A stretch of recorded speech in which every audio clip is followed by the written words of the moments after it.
on venait du monde de la recherche et si tu veux, à l'époque Internet n'existait pas, on n'avait aucune idée de ce qu'était qu'une entreprise. Un business plan, on ne savait même pas ce que c'était, la comptabilité on ne savait pas ce que c'était, une usine on ne savait pas ce que c'était, enfin donc on avait l'impression qu'une fois qu'on avait fait un proto dans un labo, finalement on avait tout fait. L'entreprise c'est pas une idée au départ et voilà, on a une direction, elle bouge pas, elle est fixée pour 50 ans. L'entreprise c'est un chemin et ce chemin il se construit ensemble et il bouge quoi.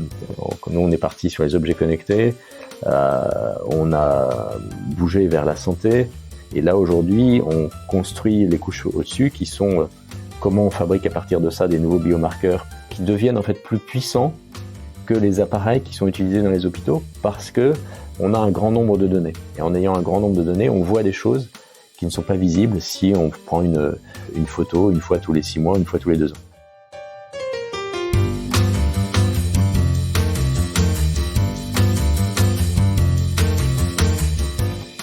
Vous écoutez La Combinaison, le podcast qui part à la rencontre de personnes exceptionnelles qui ont réussi dans leur domaine.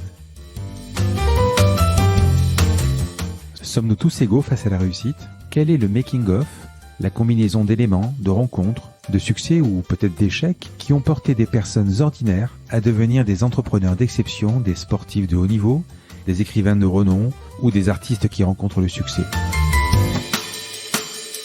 Je suis Frédéric Azoulay, un passionné de podcast depuis plusieurs années et dirigeant d'une entreprise Papéo.fr, une imprimerie en ligne réactive pour les professionnels et les revendeurs.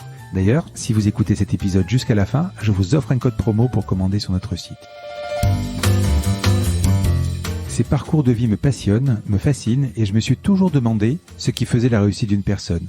Je sillonne la France pour tenter de répondre à ces questions en rencontrant ces personnalités incroyables. Tous les 9 jours, je vous retrouve et je vous partage ces conversations passionnantes qui, j'espère, vous inspireront autant que moi. Bonne écoute. Bonjour Eric. Bonjour Frédéric.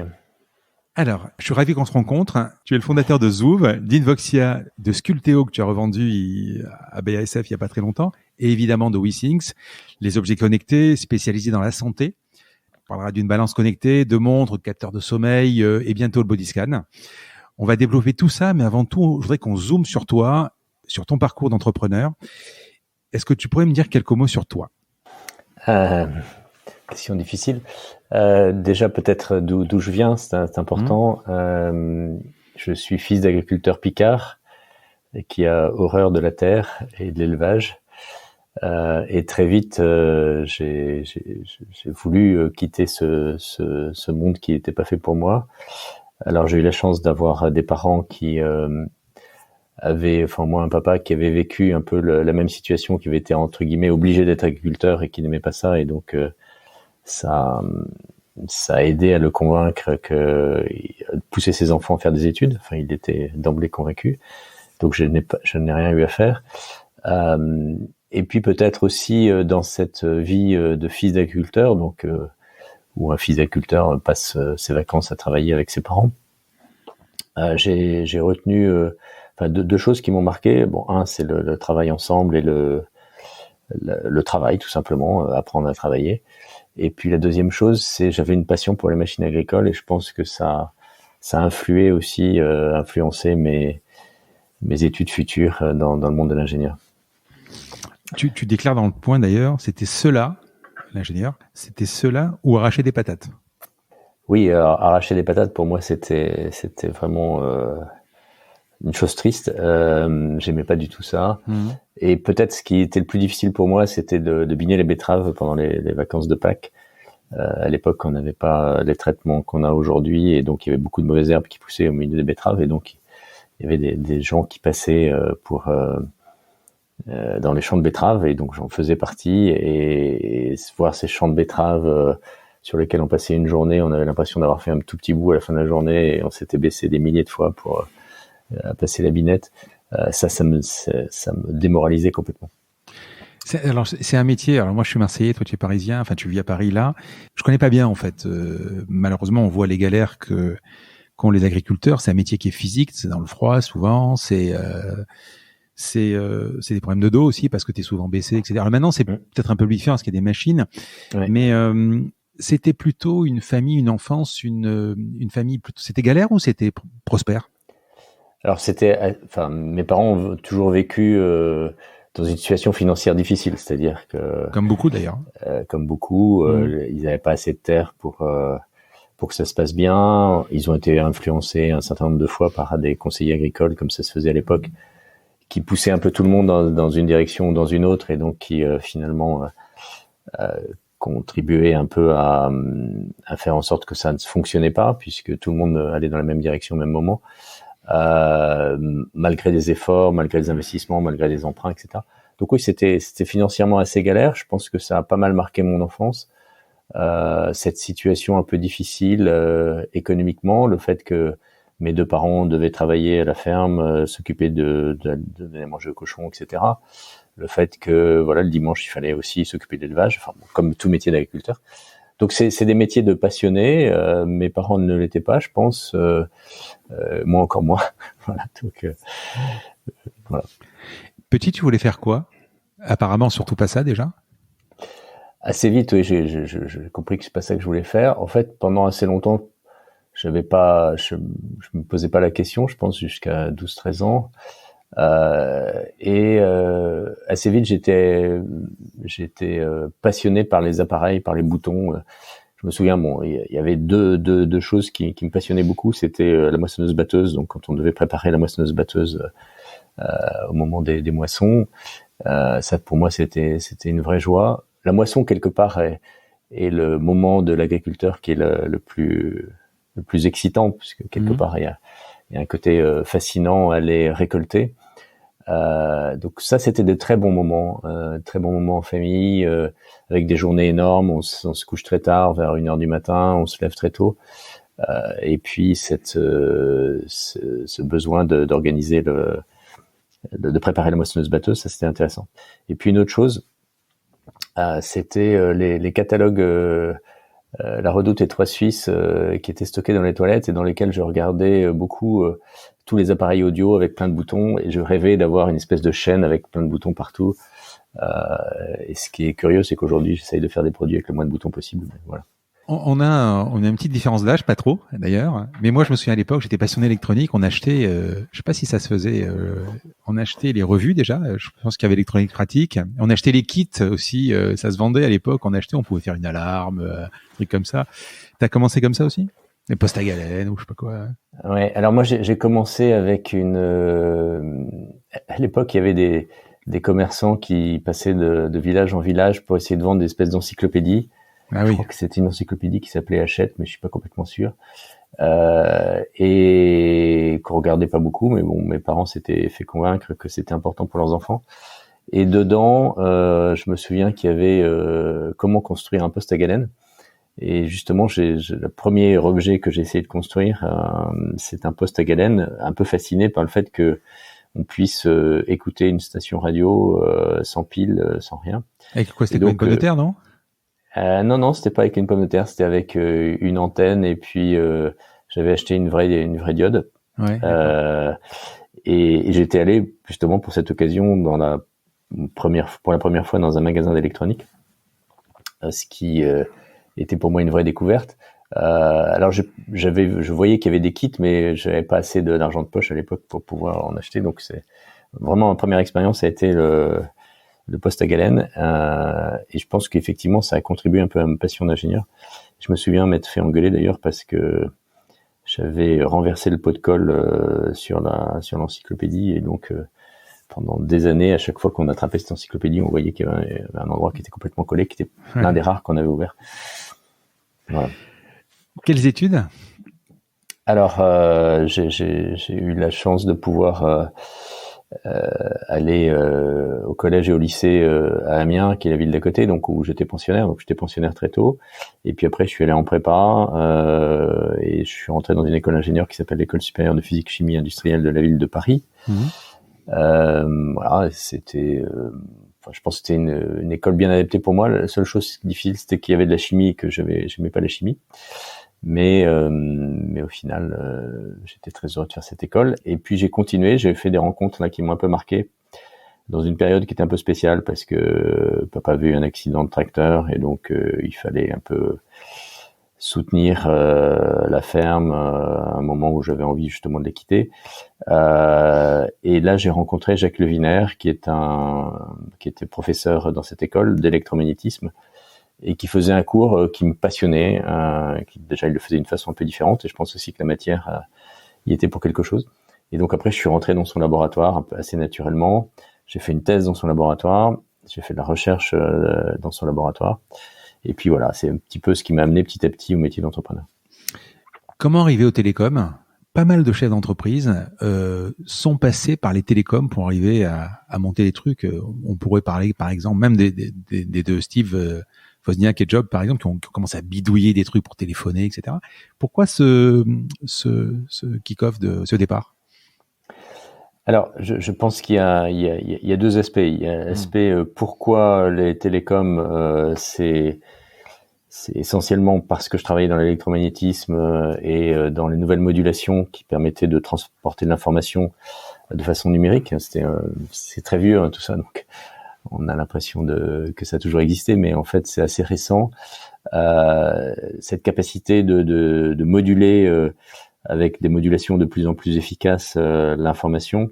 Voilà, j'ai travaillé là-dessus et donc ça servait à quoi? Ça servait aux télécoms. Donc petit à petit, on a essayé de travailler sur les pagers. Aujourd'hui, on sait plus ce que c'est qu'un pager parce qu'on a les SMS, etc. Mais enfin, c'était des systèmes de radiomessagerie unilatérale, donc on pouvait faire qu'envoyer de l'information et on savait même pas si elle était reçue. En appelant un opérateur, et on avait des petits appareils pour la recevoir. Et donc c'est un petit peu, ça a commencé comme ça. Et dans la deuxième partie de ta question, pourquoi beaucoup d'entrepreneurs sont passés par les télécoms? Je pense que ça c'est un point important, c'est parce que les télécoms ont probablement été la première industrie qui a été disruptée. Ah oui. Et si tu veux, du coup, moi je vois effectivement beaucoup de gens avec qui j'ai travaillé dans le passé, y compris par exemple les personnes qui sont à la direction de la BPI, qui sont dans des postes importants à la Caisse des dépôts et consignations, donc qui sont plus dans les télécoms, mais qui sont dans ce qui fait la France aussi d'aujourd'hui. Beaucoup de gens sont passés par les télécoms parce que voilà, c'était une industrie qui a été complètement bouleversée, avec un développement absolument énorme et en même temps des ruptures, puisque voilà, on a vu arriver l'Internet haut débit dans tous les foyers, on a vu la rupture du smartphone, on a vu la rupture du modèle apporté par Steve Jobs, etc. Et donc je pense que c'est pas un hasard en fait. Et moi je l'utilise souvent comme exemple pour dans les autres industries, notamment dans celle dans laquelle je travaille aujourd'hui, pour dire prenons ça comme exemple. Finalement, tout ce que nous vivons aujourd'hui dans ces industries qui vivent ces disruptions en retard par rapport aux télécoms, elles peuvent prendre exemple sur ce qui s'est passé dans les télécoms. La France, on a eu une certaine chance, une certaine aura avec le Minitel, le Bebop, tout ça. Ça a été. Est-ce que déjà le Minitel, ça a été une chance ou un frein peut-être? Mais je pense que ça représente bien ce qu'était la France à l'époque, c'est-à-dire une France dans laquelle ceux qui peuvent réfléchir et puis qui peuvent prendre les bonnes décisions sont les grandes structures de façon assez monolithique. Dans chaque domaine, il y a une grande entreprise en accord avec l'État. Tous les conseils d'administration sont des cousins au sens viennent des mêmes écoles, sont les patrons des entreprises voisines, mais qui sont pas forcément dans le même domaine.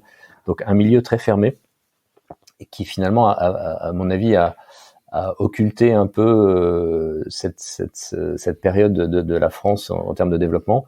Après la guerre, je pense qu'il y a eu des choses assez extraordinaires qui ont été faites parce que voilà, il y avait un besoin de renouveau et un élan assez fort du nucléaire, justement des choses qui sont arrivées au Minitel. Et puis après, finalement, ce système a complètement figé l'évolution de la France.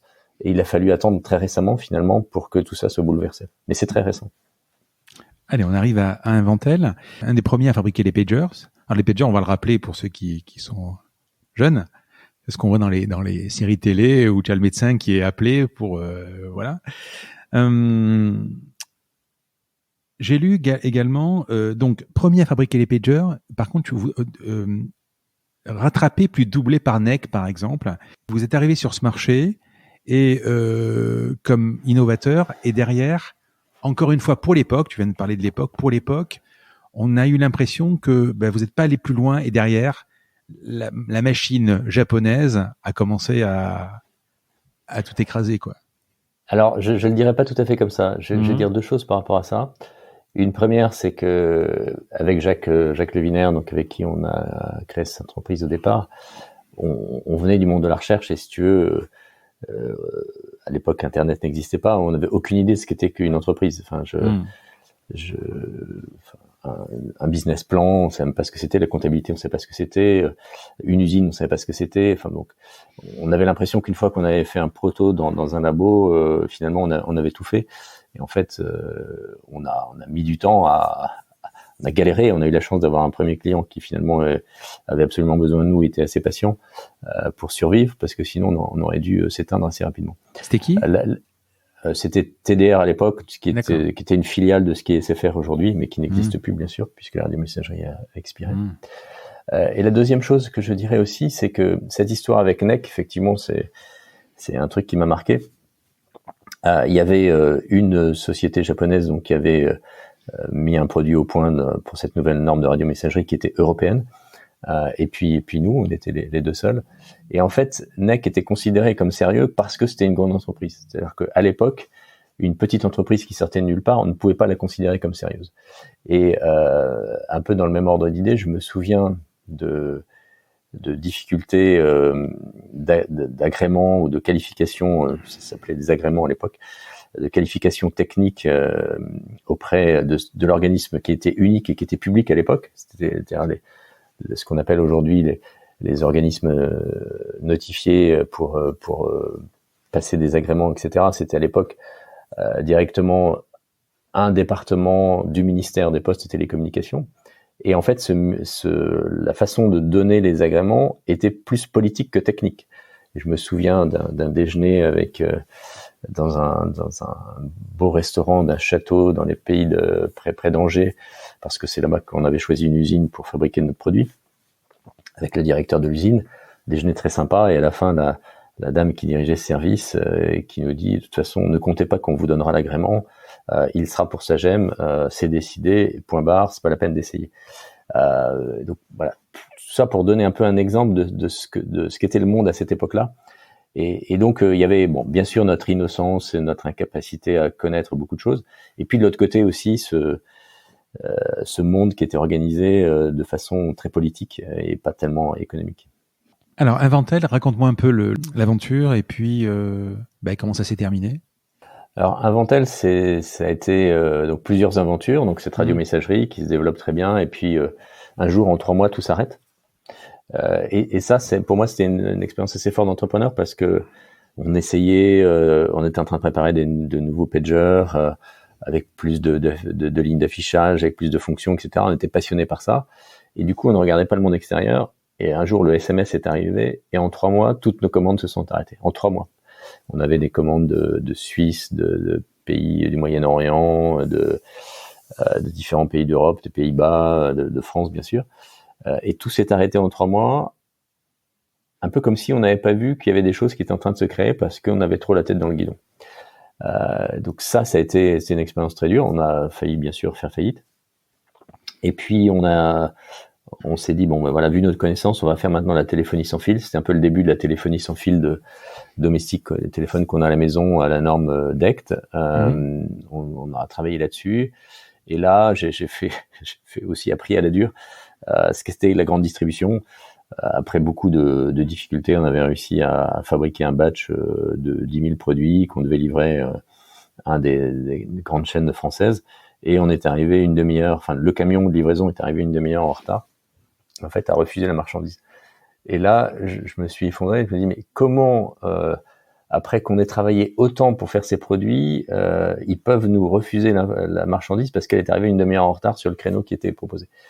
Et ça m'a réveillé aussi sur finalement ce qu'était le monde de la grande distribution, etc. Ils l'ont jamais accepté ? Si, après ça s'est arrangé, mais si tu veux, j'avais trouvé ça extrêmement difficile. Bon voilà, et donc on a fait des téléphones sans fil. On a eu la chance à ce moment-là d'être repéré par des gens qui étaient pas mal des Asiatiques ou des Anglais et qui se sont dit tiens, une boîte qui arrive à faire des produits assez compétitifs, bien conçus et qui sont venus nous voir un peu comme société d'études. Et donc ce qui a sauvé l'entreprise, mais c'est un peu le hasard au début, c'est qu'on a eu 2 très gros clients qui sont devenus les plus gros fabricants de ces téléphones et à qui en fait on développait la technologie et ils nous versaient des frais de licence pour chaque produit fabriqué. Et ça a été très très important pour sauver l'entreprise. Et puis petit à petit, on a vu arriver la DSL, l'Internet haut débit, le Wi-Fi, le Bluetooth. Et on était... Donc, Bluetooth, Wi-Fi, ça nous passionnait parce que c'était un peu notre monde, hein, des transmissions par voie radio. La DSL, on a essayé de l'apprendre, de sauter sur la technologie. Et je pense qu'on a été un des premiers à se dire, tiens, c'est bizarre, de ce même câble téléphonique arrivent 2 choses, le téléphone et l'Internet. Pourquoi on les sépare dès le début, on met une box pour l'Internet et puis un téléphone pour la téléphonie? Pourquoi tout n'arriverait pas à travers la box? Et donc on a commencé à travailler sur ce qu'on appelle aujourd'hui une box ou une livebox, en même temps un peu que Free le faisait aussi. On travaillait avec France Télécom là-dessus, et là on a eu un peu la chance d'être au départ de quelque chose de vraiment fort et de vraiment nouveau. Donc on a finalement fait la livebox qui s'est beaucoup développée. Et on était.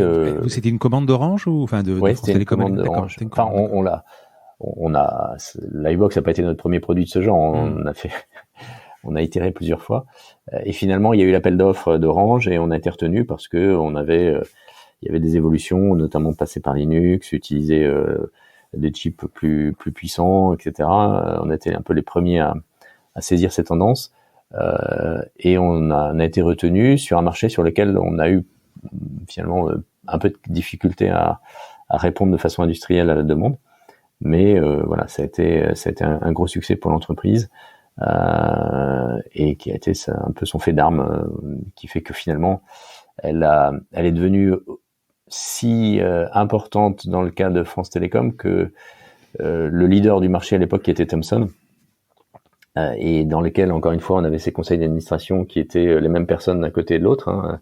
L'un présidait l'entreprise, l'autre le conseil d'administration, et on pouvait croiser ça. Ils se sont dit, voilà, Thomson a loupé quelque chose, et Thomson est plus sérieux qu'un petit Inventel pour faire de la production. Il faut que Thomson rachète Inventel, et avec pas mal de pression, y compris d'Orange pour le faire. Voilà, donc Technicolor ou Technicolor c'était Ouais, en fait ça s'appelait Thomson à l'époque, mais maintenant ça s'appelle Thomson Technicolor. Maintenant ça s'appelle Technicolor, mais c'était une évolution de l'entreprise. Voilà, donc l'entreprise a finalement été rachetée voilà, dans des moments qui ont été un peu particuliers pour moi, mais voilà. Tu es resté un tout petit peu, pas trop? Je suis resté 2 ans et demi. Le contrat était de rester 2 ans et demi. Je suis resté 2 ans et demi. J'ai été responsable de milliers d'ingénieurs un peu partout dans le monde, à Indianapolis, en Belgique, à Rennes, en Inde, en Chine, et j'avais l'impression qu'on faisait très peu de choses en fait, malgré qu'il y ait des milliers de personnes. Et donc ça a été aussi pour moi une bonne leçon. Ce qui compte, c'est pas le nombre, c'est la motivation et la qualité des personnes. Voilà. J'ai beaucoup appris dans cette période. On arrive à février 2008, donc la création de WeThings. Tu restes 2 ans et demi. Tu pars avec l'idée, ou pourquoi WeThings et comment tu vas... Est-ce que tu avais cette idée avant de quitter Thomson? Alors, si tu veux, c'est ce qu'on a fait chez Inventel et continué chez Thomson, c'était finalement d'amener l'Internet haut débit sans fil dans tous les foyers. Et pendant cette phase, j'ai rencontré pas mal d'opérateurs, et la continuité logique de cette histoire, c'était finalement de connecter un peu tous les objets de la maison, et l'opérateur se voyait comme un peu le maître du monde dans cette capacité à contrôler notre réfrigérateur, notre imprimante, tous les appareils qu'on peut avoir à la maison, la musique que l'on écoute, etc. Et ça faisait vraiment rêver. On avait une slide avec la box au milieu qui était un soleil et puis tous les produits autour. Et on a essayé de le faire et ça marchait pas. C'est ce qui se fait aujourd'hui, hein, de toute façon, avec, je sais pas, Ouais, HomeKit, par alors, exemple, oui. ouais, c'est ce qu'il fait aujourd'hui, mais justement, ce qui est important de noter, c'est que c'est pas les telcos, les opérateurs téléphoniques qui le font, c'est d'autres entreprises, et je pense que c'est un point important à noter. Alors pourquoi ça s'est pas passé? Parce que en fait, les opérateurs télécoms étaient un peu imbus de leur puissance, c'est-à-dire que ils ne regardaient pas comment l'expérience utilisateur pouvait évoluer. Leur problème, c'était comment je fais plus de business, etc. Et en fait, on a essayé de faire des produits, ça marchait pas. Et ce qui nous a révélé la raison pour laquelle ça marchait pas, c'est la keynote de Steve Jobs en 2007, quand il présente l'iPhone, qui est pour moi le plus bel exercice que je n'ai jamais vu de marketing au sens noble du terme. Et qu'est-ce que Steve Jobs a fait ce jour-là quand il a présenté l'iPhone? Quelque part, il a dit ce qui est important, c'est l'expérience de l'utilisateur. C'est la sensation que vit l'utilisateur quand il utilise le produit. C'est pas le fait que moi, opérateur, je contrôle une certaine bande passante, je suis capable de lui offrir 100 kilobits, 1 mégabit, 10 mégabits, etc. Et donc, ce jour-là, on s'est dit, finalement, effectivement, tous les objets de la maison vont devenir connectés, mais ils vont devenir connectés par des gens qui s'occupent spécifiquement de ces objets. C'est-à-dire que il n'y a pas y avoir un opérateur qui allait être le maître du monde et s'occuper de tous les types de services, parce que finalement, ce que l'iPhone a amené dans le monde des télécoms, c'était ce triptyque produit, service, données, c'est-à-dire que finalement, si on veut rendre un service à quelqu'un, ça se fait à travers un produit, et l'optimisation du service apporté à travers ce produit, maintenant, elle peut se faire avec les données qui sont échangées, qui permettent à celui qui conçoit le produit d'être au plus près de l'utilisateur, et qui permettent à celui qui conçoit le produit aussi de savoir ce que l'utilisateur attend vraiment. Et ça, je pense que ça a été vraiment le début d'une ère nouvelle. Je pense que Steve Jobs a ouvert une ère nouvelle avec ça. Si tu veux, depuis le début de l'humanité, on fabrique des outils. On fabrique des outils et donc il y a des gens qui essayent de faire les plus beaux outils possibles, les meilleurs couteaux, les meilleures voitures, etc. Mais ces objets, une fois qu'ils sont fabriqués, ils sont dans la vie de leur utilisateur, et puis celui qui les a conçus, finalement, parfois il les entretient un petit peu, mais la plupart du temps il les revoit pas. Avec l'arrivée du numérique et le fait que les objets soient connectés, on entre dans une nouvelle ère où finalement celui qui les conçoit reste en permanence à côté de celui qui les utilise. Et ça, c'est vraiment une transformation, ce qui fait que, en fait, tout objet devient naturellement service si celui qui l'a conçu continue de bien s'occuper de son utilisateur. Alors, on peut dire, c'est des données qui sont transférées, on n'est plus tout seul, on est en permanence accompagné, etc. Mais en fait, c'est ça qu'on attend, c'est ce qu'on veut, c'est pouvoir utiliser des outils avancés et pouvoir les utiliser les plus simplement possible avec le meilleur service possible. Et ça, quand on l'a compris, on s'est dit, il faut qu'on fasse une boîte d'objets connectés. Alors au début, on s'est dit avec Cédric, on va essayer de faire ça dans le monde de l'automobile. Et on est allé pitcher des gens chez PSA et chez Renault, à qui on a présenté la façon dont on voyait l'automobile de demain. Et ce qui était amusant, c'est que ils ne le comprenaient absolument pas. C'était des spécialistes du moteur diesel. On essayait de leur parler de Bluetooth, de reconnaissance vocale, d'écouter de la musique, etc. Et eux, ils nous parlaient toujours, ils nous ramenaient au moteur diesel, quoi. Et bon, on connaît la suite de l'histoire. Aujourd'hui, ça c'est un peu facile, mais à cette époque, on n'arrivait pas à les convaincre. C'est surtout que la suite, le créneau, enfin le tournant qu'il y a eu avec l'iPhone, s'est fait plus ou moins avec Tesla. Également, c'est la même chose, c'est-à-dire que c'est un magasin d'applications, enfin c'est des choses comme ça, et ils sont encore, maintenant ils prennent conscience, mais pour eux c'était des fabricants n'allait pas y arriver, puisque c'était un fabricant de logiciels plus ou moins qui allait faire une voiture, mais le problème c'est qu'aujourd'hui on s'est tous dit, le fabricant de voiture, il sait faire une voiture, c'est facile de faire un logiciel, mais en fait ils sont pas arrivés à le faire quand même. Ils y arrivent maintenant, bien sûr, mais combien de temps après, quoi ? Oui, puis si tu veux, cette idée que on passe d'une ère d'un fabricant d'une machine à ce triptyque produit, service, données, c'est-à-dire je fabrique un produit pour rendre un service et les données vont l'enrichir. finalement, au moment où il y a une rupture technologique, comme il y en a aujourd'hui dans la voiture, on a l'impression que l'intelligence d'Elon Musk était de faire une voiture électrique, mais l'intelligence d'Elon Musk, ça a été surtout de faire une voiture électrique dans laquelle il travaille de plus en plus sur la batterie et surtout dans laquelle il acquiert énormément de données à la fois pour améliorer la batterie et pour faire de la conduite autonome demain. Et ça, si tu veux, ce qui me tue, moi, c'est que même en 2021, c'est-à-dire l'année dernière, je vais pas citer de nom, mais les patrons de nos deux grands constructeurs ne l'avaient pas encore compris, quoi. Alors, je crois que là, ça y est, ça commence. Ils sont un peu obligés de te reconnaître qu'il s'est passé quelque chose, mais ça s'est fait très tardivement. WeThings, donc les débuts, la Alors, voiture. WeThings, donc au début, donc voyant qu'on n'y arrivait pas dans l'automobile, on s'est dit bon, on va créer une entreprise d'objets connectés. Un peu par hasard, on a commencé par le pèse-personne. Ça nous semblait simple. On se disait c'est pas un objet très important. Ça n'existait pas. Pèse-personne connecté, non. On n'en avait pas vu en tous les cas. Et puis voilà, donc on s'est aperçu que c'était plus compliqué que ce qu'on pensait parce que faire un pèse-personne dans lequel il y a une couche IP pour faire de la transmission par internet, dans lequel il y a un module Wi-Fi avec une bonne autonomie. Qui coûte pas trop cher, etc. Bon, c'est compliqué, mais en plus il fallait fabriquer des applications pour que les gens puissent voir leur courbe de poids. Il fallait avoir un cloud pour stocker ces données, etc. Donc c'était finalement un gros job. Et puis quand on l'a mis sur le marché, en fait on n'y connaissait rien, nous pèse-personne.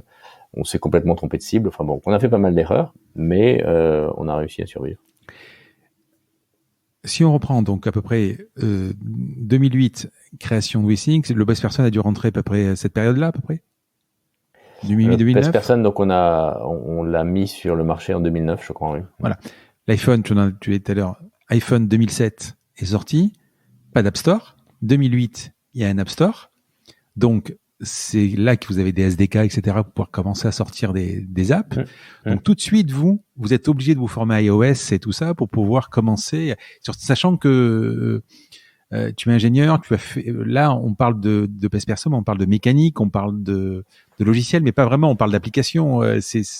Pour vous, c'était difficile? Oui, c'était difficile à la fois oui et non, c'est-à-dire que c'est des domaines qu'on connaissait, c'est-à-dire on avait déjà travaillé un peu dans ces différents domaines. Non, mais il y a de la mécanique dans le. Oui, il y a de la mécanique. On avait déjà fait de la mécanique, si tu veux. Pas à ce point-là, parce que quand on veut peser de façon précise, il y a des contraintes particulières sur la mécanique. Mais quand on faisait une livebox, on faisait déjà de la mécanique. Ce qui était nouveau là, c'est qu'il y avait beaucoup de métiers à rassembler dans une entreprise qui était naissante, quoi. C'est-à-dire que aujourd'hui, faire un objet connecté, il y a beaucoup de choses, beaucoup de modules qui sont préfabriqués entre guillemets, donc ça peut être un peu plus simple. Mais à l'époque, il y avait rien, donc il fallait vraiment tout construire. Donc très vite, on a construit une équipe de 15 personnes, mais pour laquelle il y avait énormément de boulot juste pour faire un premier produit connecté. Le prototype, et ensuite vous faites fabriquer où Alors très vite, on a cherché à fabriquer dans des usines en Asie parce que on avait déjà acquis cette expérience avec la Livebox. Voilà, donc on a des équipes qui sont allées là-bas. Le plus difficile, vraiment le gros de l'expérience, ça a été de rentrer dans ce marché qu'on ne connaissait pas et de découvrir, et ça a été une grande expérience, découvrir finalement ce pèse-personne qu'on avait fait pour faire un objet connecté, en fait, était quelque chose qui avait de l'influence et qui était considéré comme très important par les utilisateurs. Et ça, si tu veux, on n'avait pas imaginé, c'est-à-dire que on avait fait des livebox qui envoyaient des gigas, qui échangeaient des gigaoctets par jour. Là, on a fait un pèse-personne où au maximum les gens ils se pèsent une fois par jour. Donc on envoie quelques centaines d'octets, c'est peu par rapport à ce qu'envoyait une livebox. Mais on s'est aperçu que cette information, elle était très importante pour les gens, et on a des gens qui nous ont écrit en disant tu m'as changé la vie, ce qui nous était jamais arrivé après avoir fait des dizaines de millions de livebox. Et ça, c'était une vraie prise de conscience en disant finalement la façon dont on a accès à l'information peut changer, et peut être vraiment très aidante. Et là, le fait que des gens aient des courbes de poids dans leur poche avec leur iPhone les a aidés à tenir des objectifs de poids, ce qu'ils n'arrivaient pas avec tous les régimes qu'ils avaient essayés avant.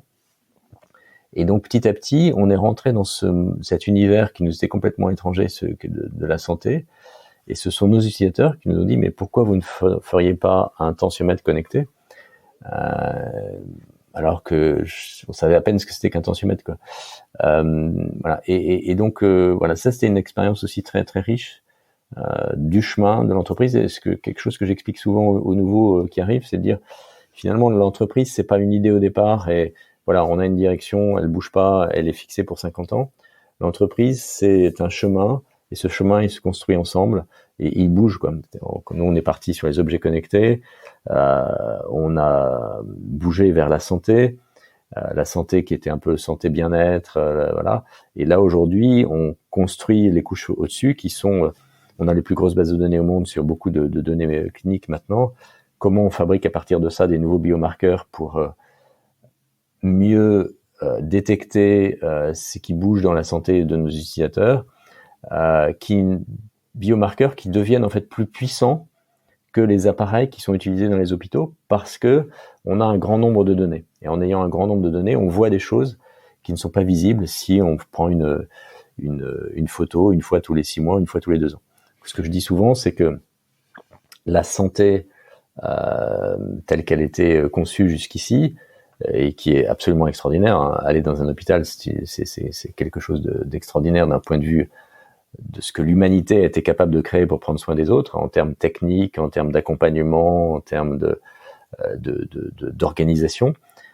Mais c'est un peu comme faire une photo très précise, une image très précise, quelqu'un qui aurait un super appareil photo et qui prendra une photo tous les 3 ans. Nous, ce qu'on fait, c'est plutôt une photo nettement moins nette, mais qui crée un film parce que on a des informations en continu. Et donc, ce qu'on découvre, c'est que dans le domaine de la santé, en ayant un film quasi continu, on a beaucoup plus d'informations sur la santé et on peut beaucoup mieux accompagner qu'en ayant une photo très précise, même si la photo très précise reste importante. Et ça, c'est une nouvelle ère de la santé. Ce qui nous a amené à se dire, finalement, il va falloir connecter le monde de la santé à ça. Les professionnels de la santé, jusqu'ici, ont ignoré ça. Il va falloir les connecter. Et ça a été une de mes erreurs. On a commencé à vouloir faire ça dans les années 2014, 2015. Et on a voulu le faire en France. Et là, en fait, il y avait zéro réponse. Et là, nos investisseurs se sont un peu affolés. D'où le rachat par Nokia en 2016. Alors, on va un tout petit peu zoomer sur, il te dit pas mal de choses. Donc, très vite, vous vous rendez compte que vous allez passer d'une boîte qui fait des objets connectés à une boîte de santé qui fait des objets connectés directement. Donc, maintenant, vous allez accumuler cette data et au fur et à mesure, voilà. Vous allez aller sur le tensiomètre, le thermomètre, le capteur de sommeil, il me semble, la montre connectée, le body scan, on en parlera tout à l'heure. Comment vous financez tout ça? Et j'ai repéré également, enfin au début, et j'ai repéré également, vous faites pas mal de levées de fonds. J'ai noté 2 millions en 2008, 3 millions en 2010, 23 millions en 2013, 53 millions en 2020. La question que je voudrais te poser, pourquoi tout cet argent? Est-ce que chaque levée de fonds correspond à un moment où vous avez épuisé, vous avez brûlé, ou alors c'est à chaque fois une étape nouvelle? Alors, je suis spécialiste pour poser 10 questions en une. les levées de fonds, la première que j'ai faite, c'était chez Inventel, parce que là, on était un peu à court de cash et on avait absolument besoin de le faire. Et à chaque fois, moi, je suis très mauvais pour les levées de fonds. J'y passe un temps fou. Et je l'ai fait toujours en opposition de phase par rapport au marché. Donc là, on l'avait fait en 2001, donc après la folie 2000. Ça s'était recassé la figure et c'est à ce moment-là qu'on a fait notre levée de fonds. Et déjà à l'époque, le hardware, c'était compliqué. Bon, mais maintenant, j'ai compris que les investisseurs n'aimaient pas le hardware. Je pense que d'ici 5 ans, ils vont commencer à l'adorer, mais je pense qu'il faut encore leur taper un peu sur la tête un petit moment. Et donc, nous, on a toujours un peu galéré pour faire nos levées de fonds. Parce qu'on faisait du hardware et parce que j'ai pas ce don de les faire au moment où il faudrait les faire. Donc pour te répondre à ta question, quand est-ce qu'on les a fait? On les a fait quand on pensait qu'on allait commencer à avoir besoin d'argent. Soit parce qu'on a commencé vraiment à être très à court, soit parce que on se disait qu'il nous fallait un an avant et on s'y mettait un an avant. En fait, vous avez quand même pas des gros, vous avez des très gros.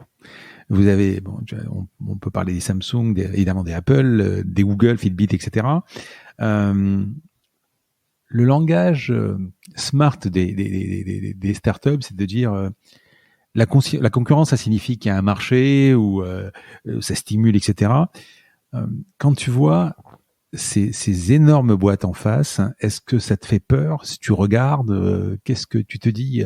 On sait qu'il y a des tonnes d'applications, par exemple, quand Apple se mêle dans une application, l'intègre, c'est fini. La boîte qui développait le truc, je sais pas, moi je te dirais une connerie, une lampe torche par exemple à l'époque, quand ils l'ont intégré dans l'iPhone, c'est fini. Les boîtes qui faisaient ça meurent directement. Comment tu regardes tout ça et comment, je sais pas si vous avez des relations aujourd'hui avec Apple, par exemple, comment ils vous voient vous? Alors on a des relations avec Apple depuis longtemps à différents niveaux. Parce que ils vendent nos objets connectés dans leur Apple Store, du moins ceux qui sont pas en concurrence avec les leurs, comme les pèse-personnes, les tensiomètres. 2, parce que ils ont très vite été intéressés par notre façon de concevoir l'objet, d'essayer d'optimiser son installation, et donc on a beaucoup travaillé avec eux au niveau application. 3, parce que dans la santé, ça les intéresse bien sûr, et que ils ont aussi besoin de nos objets. Donc, bien sûr que Apple est une société que l'on regarde beaucoup, qui va être une société clé dans le monde de la santé demain, comme Google, comme beaucoup d'autres. Est-ce que ça nous fait peur? Aujourd'hui, si tu veux, on acquiert de l'expérience, ce qui nous permet de faire évoluer nos pèse-personnes, parce qu'on a les plus grosses bases de données au monde, et donc on espère être dans un cercle vertueux qui fait que chaque année, on peut apporter des nouvelles fonctionnalités aux pèse-personnes, et donc profiter de ce simple geste de l'utilisateur, puisqu'en fait, à chaque fois, il faut se ramener à l'expérience de l'utilisateur. Ce simple geste de l'utilisateur qui va passer 30 secondes sur un pèse-personne et sur lequel, finalement, on va capter de plus en plus d'informations sur sa santé. Et ça, je pense que voilà, chacun a sa verticale. Bien sûr, on est un acteur très minoritaire dans le monde des montres. Apple est le leader mondial incontesté. N'en reste pas moins que on a de plus en plus d'utilisateurs qui considèrent qu'avoir un objet au poignet, ça doit être un objet aussi esthétique. Ça doit être un objet qui me demande pas d'effort tous les jours, et donc je peux garder bien sûr pendant la nuit, mais aussi pendant des semaines sans avoir à la recharger. Ce qui fait qu'on est à peu près le seul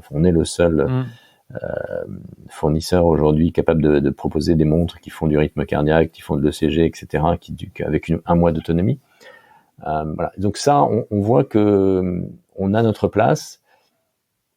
Et ce qui me fait plus peur, c'est pas ça, c'est comment on va rentrer dans cette ère du service. C'est-à-dire qu'on va se raccorder aux aidants. On est dans une disruption, comme on a connu cette disruption des télécoms.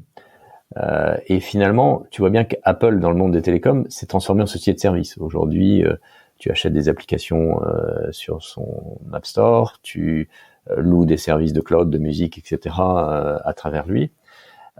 Dans la santé, demain, ça va être pareil. Et donc, comment on s'appuie sur nos millions d'utilisateurs pour dire, voilà, c'est eux qu'on doit servir, et le corps médical doit se mettre à leur disposition. Et aujourd'hui, fondamentalement, notre job, c'est de dire, il y a 50% de l'humanité qui va être atteint d'une maladie chronique. C'est déjà le cas aux États-Unis, c'est déjà le cas en Inde, dont 30% sont atteints de plusieurs maladies chroniques.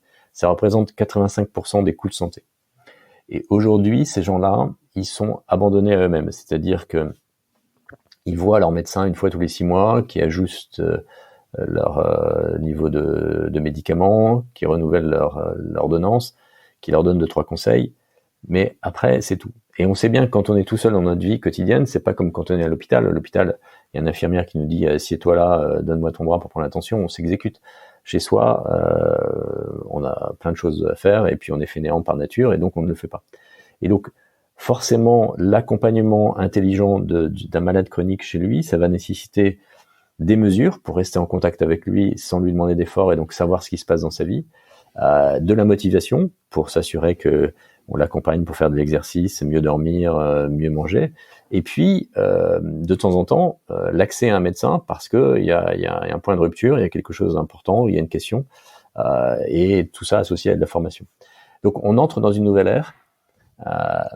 Cette ère, elle ne peut se faire que si on a de la mesure, c'est-à-dire que si tu veux, il y a beaucoup de gens qui créent des applications dans tous les sens. Il doit y avoir 100 entreprises par jour qui se créent pour accompagner telle maladie, telle chose, motiver, etc. Mais la plupart de ces gens, au bout d'un moment, se rendent compte que s'ils n'ont pas de la mesure automatique qui remonte, s'il faut aller poser des questions en permanence à l'utilisateur, ça ne fonctionne pas. Et donc, il y a une prise de conscience que rentrer dans la vie quotidienne des gens avec des appareils simples, comme un pèse-personne, comme quelque chose qu'on met sous le matelas, comme une montre, qui vont générer de la donnée, c'est important pour pouvoir mieux les accompagner. Et donc du coup, comment maintenant on fait ce raccord avec tous les spécialistes de chacune des pathologies et pour mieux accompagner les patients et comment on crée des programmes de motivation, c'est l'enjeu aujourd'hui qui pour nous est devant nous. Oui, tu dis à un moment on a les plus grandes bases de données au monde de santé. Quand par exemple ils sortent une montre, excuse-moi de focaliser sur Apple parce que c'est quand même des gros vendeurs quoi. Quand ils sortent une montre à un moment, quand il y a une keynote qui va avoir lieu en septembre, vous regardez, elle est sortie, vous regardez les fonctionnalités, vous l'achetez, vous la démontez, vous vous dites comment Bien ça sûr. se passe entre vous quoi. Ouais. Bien sûr, on fait tout ce que tu dis. Et encore une fois, on sait que sur la montre, on est bon, il y a un acteur de référence qui est Apple, mais qui génère, enfin, tu vois, par exemple, ils ont démocratisé la mesure de l'électrocardiogramme. Et finalement, ça nous aide parce que nous, à notre petite taille, on n'est pas très bon pour expliquer qu'une mesure est essentielle. Alors, je vais te donner 2 exemples. On a fait un pèse-personne qui mesure la rigidité des artères, ce qu'on appelle la vitesse d'onde de pouls. Et on l'a sorti il y a 6 ans. Il y a plein de cardiologues qui représentent un petit groupe de cardiologues, mais enfin probablement les plus avancés, qui considèrent que c'est une des mesures essentielles de notre système cardiovasculaire, même plus importante que la tension artérielle. On a été les premiers au monde à être capable de mettre ça sur un pèse-personne, grâce à l'intelligence artificielle, grâce à le fait qu'on maîtrise la mécanique, grâce au travail avec l'hôpital Georges Pompidou, etc. Et des gens comme Stéphane Laurent. Mais aujourd'hui, on a énormément de mal à la pousser vis-à-vis du grand public parce que la rigidité des artères, la plupart des gens, ils savent pas que c'est un point essentiel de notre système cardiovasculaire. Et donc, cette capacité d'évangélisation, entre guillemets, on a à apprendre de gens comme Apple qui, eux, savent, par exemple avec cette keynote, justement, pousser des nouvelles mesures et expliquer au monde qu'elles sont importantes. Même si, au moment où ils l'ont sorti, il y a un certain nombre de gens qui ont dit c'est une mesure qui va créer du stress, qui sert à rien, etc. Et donc beaucoup de cardiologues qui ont dit ça. Alors aujourd'hui, ils ont complètement changé d'avis parce que ils voient que ça a sauvé des milliers de vies partout. Mais tu vois, il y a toujours un moment où on s'oppose à une certaine partie de la population parce que finalement, on dit pourquoi des choses nouvelles quoi. Juste, vous êtes tous à un moment sur effectivement, on parle de CG, etc. On en est où, par exemple, si avec ma montre demain je voulais mesurer le diabète ou la tension ou même la température. Même la température, ça se fait pas. Donc pourquoi ? Alors, je peux pas te révéler tout ce qu'il y a dans nos labos, mais oui, c'est bien sûr tout ça, ce sont des sujets sur lesquels il y a plein de sociétés au monde qui essayent de travailler. Le poignet est pas. Alors c'est la complexité de la situation. C'est-à-dire, si on veut qu'un objet soit porté, il faut tenir compte des codes de chacune de nos vies, le fait qu'on aime bien avoir de beaux objets, qu'on le porte au poignet, balise, etc. ouais. Mais le poignet est loin d'être le meilleur endroit, parce que surtout le dessus du poignet. Le dessus du poignet est un endroit qui est pas particulièrement vascularisé et donc qui est un peu compliqué. C'est pour ça qu'il y a des gens qui mettent des patchs sur les bras, etc. Mais voilà, donc il y a cette complexité. À la fois, si on veut que ça soit utilisé quotidiennement, il faut que ça soit simple, et en même temps, si on veut avoir de l'information profonde, il y a des endroits qui sont plus faciles, mais la technologie nous permet d'avancer et il y a des choses de ce que tu as dit qui arriveront dans les prochaines années. Vous faites pas de bracelet, uniquement des montres, hein? Alors on a commencé. Je dis ça pour l'amoureux de la montre qui a envie d'avoir. Moi personnellement, je suis amoureux des montres. Ouais. Quand j'avais acheté à l'époque une montre, maintenant je l'ai plus, hein, mais quand j'avais acheté une montre connectée comme ça, ça fait tellement de choses que ta montre traditionnelle, tu t'ennuies avec, quoi. Voilà. Mais donc ça serait bien d'avoir un bracelet qui fasse l'équivalent. Je sais pas si ça a été sur le bras, quoi, par exemple. Oui, on a fait ce qu'on appelle des trackers d'activité un peu plus classiques. Qui vont au poignet, mais qui restent des objets qui sont pas, qui ne portent pas le même symbole qu'une montre mécanique. Je voudrais après on passera sur autre chose. Je voudrais qu'on parle justement. Tu parlais justement des datas. Je sais pas si c'est un procès qu'on se fait tout le temps ici. Cette récolte de data, tu vois, on se dit ouais, mais alors attention, moi si je donne la data, la sécu, le machin, les entreprises, les assureurs vont le savoir, etc. Bon, moi je pars du principe, alors c'est vrai que quand tu vois des grandes pubs à l'époque d'Apple, de CES qui disaient ce qui se passe dans l'iPhone reste dans l'iPhone, moi je préfère quand même, si on allège un peu le truc en se disant, moi je préfère que quand même qu'il y ait des pubs qui me soient poussées, qui me concernent. Tu vois, mes enfants sont grands, j'ai pas envie qu'on me pousse aujourd'hui des pubs pour des couches de bébé, par exemple, j'en ai pas besoin. Malheureusement, si on pousse n'importe quoi comme data qu'on la récolte pas et qu'on ne la traite pas, on est cantonné à ça. On voit d'ailleurs Siri qui marche quand même moins bien que les autres parce que la data, plus ou moins, elle est cantonnée dans le téléphone, etc. Qu'est-ce que tu en penses? Est-ce que c'est sensible vos données de santé? Qu'est-ce que tu en penses? Qu'est-ce que tu réponds à ceux qui disent ouais, mais vous nous traquez, quoi? Alors effectivement, c'est sensible, et particulièrement dans un pays comme la France. Ouais, c'est bizarre. Ouais. Où en fait on est très sensible à tout ce qui bouge. Mais ce qui est très bizarre avec la France et les Français, c'est que en fait quand on adopte un truc genre Facebook, on y va à fond. Et en fait, les gens se rendent pas compte qu'ils ont donné beaucoup plus d'informations en mettant toutes leurs photos sur Facebook qu'en partageant leurs données de santé avec qui que ce soit. Ça, c'est un premier point. Deuxième point, c'est que concernant la santé, en fait, quand tu parles avec quelqu'un qui a des problèmes de santé, je n'ai jamais vu une seule personne me dire moi, je ne veux pas partager mes données de santé. Il veut bien sûr les partager pour deux raisons. Mais les deux sont importantes. Un, parce que ça va l'aider lui. Deux, parce que ça va aider la recherche. Et en fait, c'est touchant de voir que en fait tout le monde a cette réaction.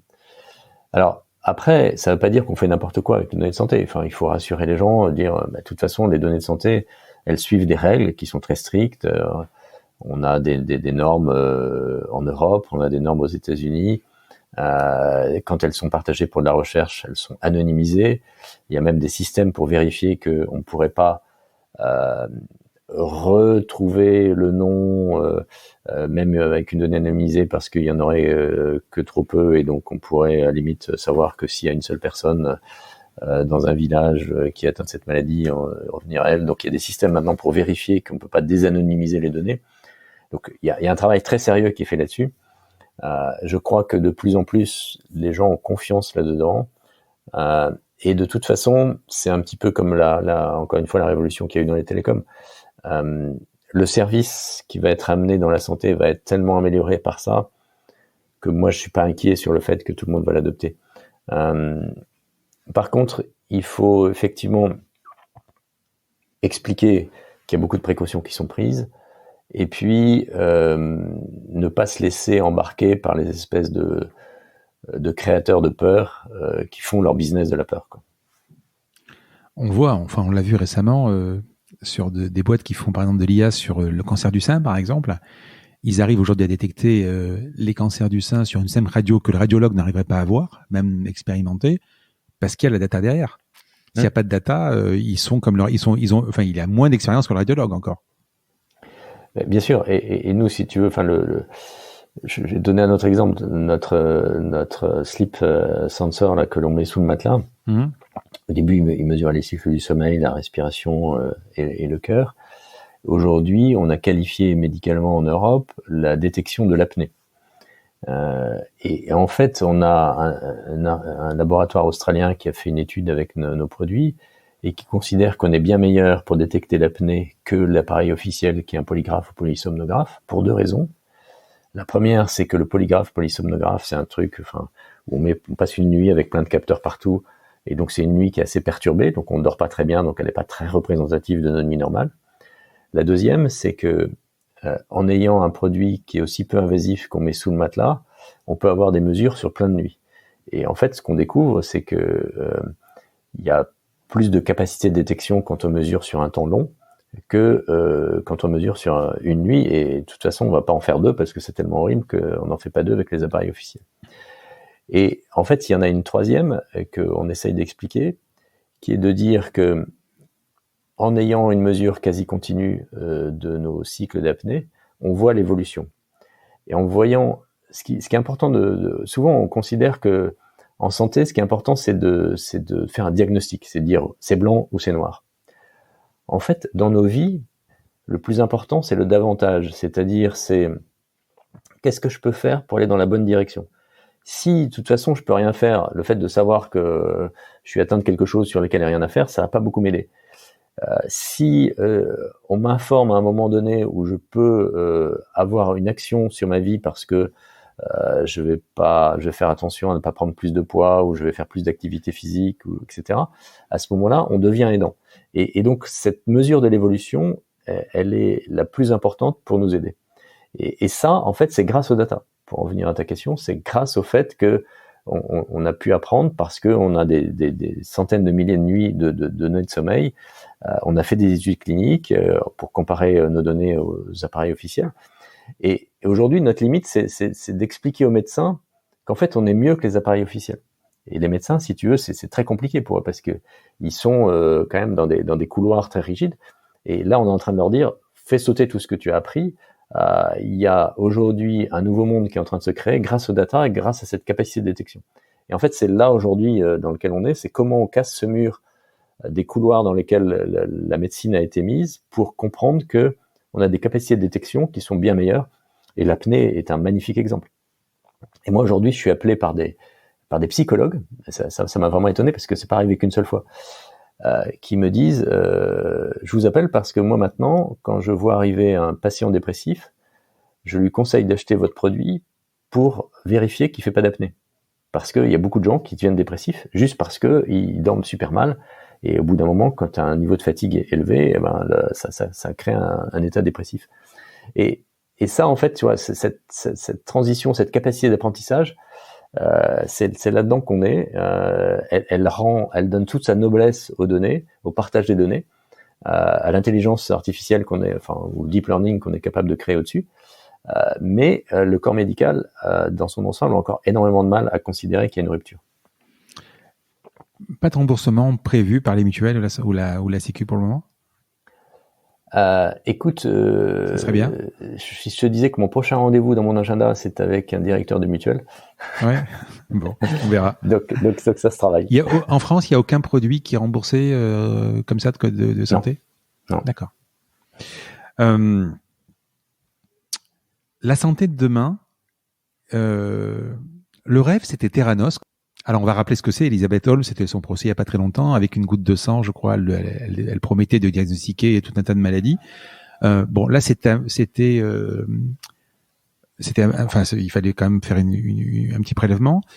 Qu'est-ce que ça pourrait être la santé de demain ? Est-ce que tu penses, alors je voudrais qu'on parle aussi peut-être de body scan.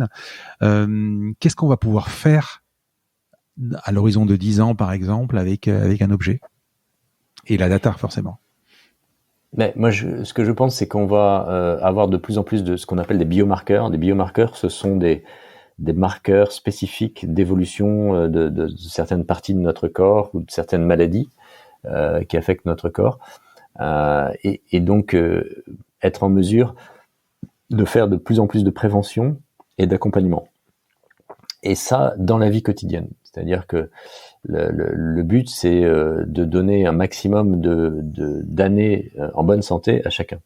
Et donc aujourd'hui, chez WeThings, on commence à travailler sur un indicateur qui s'appelle QALY. Alors, je sais plus QALY, je sais plus exactement ce que veulent dire ces 4 lettres, mais en fait c'est l'indicateur d'année en bonne santé on peut apporter en essayant de modifier la vie d'une personne. Et donc en fait il y a 2 aspects. Il y a un, mesurer, aider la personne à prendre conscience. 2, motiver. Et motiver, c'est en fait, si tu veux, la première chose à dire à quelqu'un, c'est marcher. La deuxième chose à dire, c'est bien dormir. Ça a l'air un peu idiot, mais c'est vraiment l'essentiel de l'essentiel. Nous sommes un bipède qui a besoin de marcher. Et tout notre corps est construit sur cette marche, sur les bienfaits qui sont réalisés sur notre marche. J'apprenais récemment, par exemple, que même nos os, si tu veux, la solidité de nos os, elle est renforcée par le fait qu'il y ait des chocs réguliers, petits, hein, c'est l'idée pas de se donner des grands coups, qui en fait créent des effets piézoélectriques sur une certaine partie des os et qui renforcent la calcification de ces os. Et donc voilà, on est fait pour marcher. On a aussi besoin de bien dormir. Donc ça, ce sont des choses essentielles. Après, le troisième volet, c'est l'alimentation, bien sûr. Et donc voilà, c'est à travers ça, on peut vraiment accompagner et aider une personne au-delà de l'aspect médicamenteux, qui bien sûr va rester essentiel. Hein, c'est-à-dire quand on est malade, il faut se soigner. Mais ce qu'on découvre aujourd'hui, c'est que cet accompagnement, il est de plus en plus essentiel. Et cet accompagnement, ça nécessite des données pour détecter, pour accompagner, pour savoir comment j'accompagne, et tout un programme de motivation pour accompagner. Et juste encore un mot là-dessus.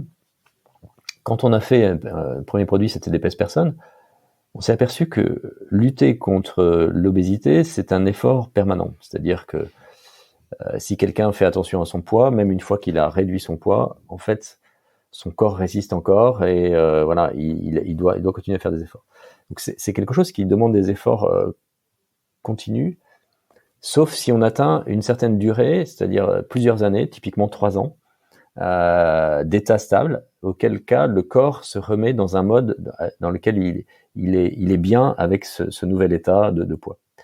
Par contre, il y a des données comme la marche qui sont instantanément bénéfiques. C'est-à-dire le corps, une journée où tu as bien marché, tu te sens mieux assez instantanément, et donc très vite tu rentres dans une spirale vertueuse. Alors que sur le poids, c'est un effort très très long. C'est pour ça que les régimes de 6 mois ne servent à rien, parce que au bout de 6 mois, la plupart du temps, tu as ton corps qui réagit et qui est pas content, et donc voilà, tu as une lutte entre ta volonté et ton corps, et on n'est pas fait pour lutter éternellement. Et donc il faut créer des programmes d'accompagnement, et donc se baser sur des choses qui sont rapidement vertueuses, comme la marche, comme le sommeil, pour mettre le corps dans un meilleur état et accompagner positivement la personne. Mais là-dedans, il y a un point essentiel qui est, ça doit durer plusieurs années. Et c'est là où nous, on met beaucoup en avant l'apport de WeThings aujourd'hui, parce que nos produits sont utilisés, tu vois, par 70% des utilisateurs, ils sont encore utilisés après 3 ans. Là où la plupart des concurrents, que je ne citerai pas, sont à 60% après 6 mois. Donc, ça montre bien que on a fait des objets qui rentrent bien dans la vie quotidienne, qui sont beaux, qui sont une bonne autonomie, qui sont faciles à utiliser. Et donc, ce fait qu'ils accompagnent la personne peut nous permettre demain de rentrer dans cet accompagnement sur plusieurs années, qui est essentiel dans le domaine de la santé. Oui, mais pour reboucler sur ma question par rapport à Theranos, qui était cette goutte de sang, hein, donc c'est-à-dire qu'à un moment, on va quand même rentrer dans l'épiderme pour aller choper la composition du sang. Vous êtes quand même limité à l'extérieur. Donc, je sais pas si demain, alors, il y a des choses qui sont, on a vu tout récemment des fourmis, par exemple, qui arrivent à détecter le cancer, ce genre de choses, sans rentrer dans le truc. Est-ce que, à terme, dans 10 ans, on pourrait avoir beaucoup plus de métriques, je sais pas comment on pourrait appeler ça, oui, peut-être des métriques ou des choses qui pourraient, je sais pas, détecter le cancer, détecter, on a parlé de pas mal de choses déjà. Est-ce que tu penses que... Oui, la réponse est oui, c'est-à-dire que Sur la démarche, déjà, on voit la démarche de quelqu'un qui est peut-être comme ça. Oui, voilà. ouais. Donc la démarche, bien sûr, c'est déjà plus ou moins fait. L'apnée que je te racontais tout à l'heure, la rigidité des artères. La rigidité des artères, si tu veux, aujourd'hui, c'est compliqué de le mesurer sans notre personne. Et nous aujourd'hui, on a cette capacité-là. Donc de plus en plus, on a des capacités pour aller mesurer des choses qui semblaient inaccessibles sans être invasifs. Pour en venir à ta question, on va aussi faire des choses qui vont chercher un peu plus de choses de l'intérieur de nous-mêmes, mais j'ai pas le droit de t'en parler. D'accord. Bon, à suivre. Je voudrais que tu me parles de Bodyscan, que vous avez présenté au CES 2022 à Las Vegas. Alors, Bodyscan, c'est la continuité de ce qu'on essaye de faire dans ce geste simple qui est de monter sur un pèse-personne. Donc au début, on avait le poids, la masse grasse. Après, on a eu le poids, la masse grasse, le rythme cardiaque et la rigidité des artères, ce qu'on appelle la vitesse d'onde de pouls. Et là, on ajoute trois fonctions même essentielles. Un qui est aller plus loin dans la composition corporelle, c'est-à-dire pas uniquement donner la composition globale, mais la décomposition par partie du corps. Deux, intégrer un ECG 6 voies, donc vraiment pouvoir facilement chez soi, sans compétences techniques, pouvoir enregistrer un électrocardiogramme. Et trois, cette nouvelle mesure de neuropathie, qui est une mesure sur laquelle il va falloir qu'on développe beaucoup d'éducation, mais qui affecte en fait beaucoup de diabétiques. C'est-à-dire que en fait, ce qu'on mesure, c'est la capacité de nos glandes sudorales, qui sont des glandes qu'on a dans les mains et les pieds, qui nous permettent de transpirer pour adhérer quand on essaye d'attraper quelque chose ou quand on pose les pieds par terre, à fonctionner. Et en fait, ces glandes, elles fonctionnent bien quand notre système neuropathique, notre système nerveux est en bonne santé. Et ce système nerveux est affecté par un certain nombre de maladies comme le diabète et conduit à des choses qui sont assez dramatiques comme des ulcères aux orteils, aux pieds, et même à des amputations. Donc il y a encore aujourd'hui, en 2022, des milliers de personnes qui sont amputées d'une jambe, d'un pied, parce qu'ils font du diabète. Et quelque part, on n'arrive pas à leur faire prendre conscience qu'il y a des évolutions dans leur corps qui nécessitent que ils se mettent à marcher, qu'ils fassent un certain nombre d'exercices. Et donc cette mesure, elle est là pour ça. Elle permet de voir l'évolution de cette activité neuropathique. Sauf erreur, j'ai noté, tu as revendu WeSings 2 ans jour pour jour, c'est ça ? 1er juin 2016, tu l'as racheté 1er juin 2018. Donc, tu as compris maintenant, je pose plusieurs questions en une. Peux-tu m'expliquer pourquoi tu l'as vendu, pourquoi tu l'as racheté et surtout pourquoi ils l'ont revendu ? Alors Nokia, on parle de Nokia. Pourquoi on l'a vendu ? Parce que nos investisseurs, à un moment donné, se sont affolés, comme je te le disais tout à l'heure, parce qu'on a voulu probablement aller trop vite et pas au bon endroit dans ce lien avec le monde de la santé. Donc on l'a fait en France. La France était en retard sur ce sujet, il fallait le faire aux États-Unis, et c'était un peu trop tôt. Donc nos investisseurs se sont affolés, ils ont demandé à ce que l'entreprise soit mise en vente, elle s'est été rachetée.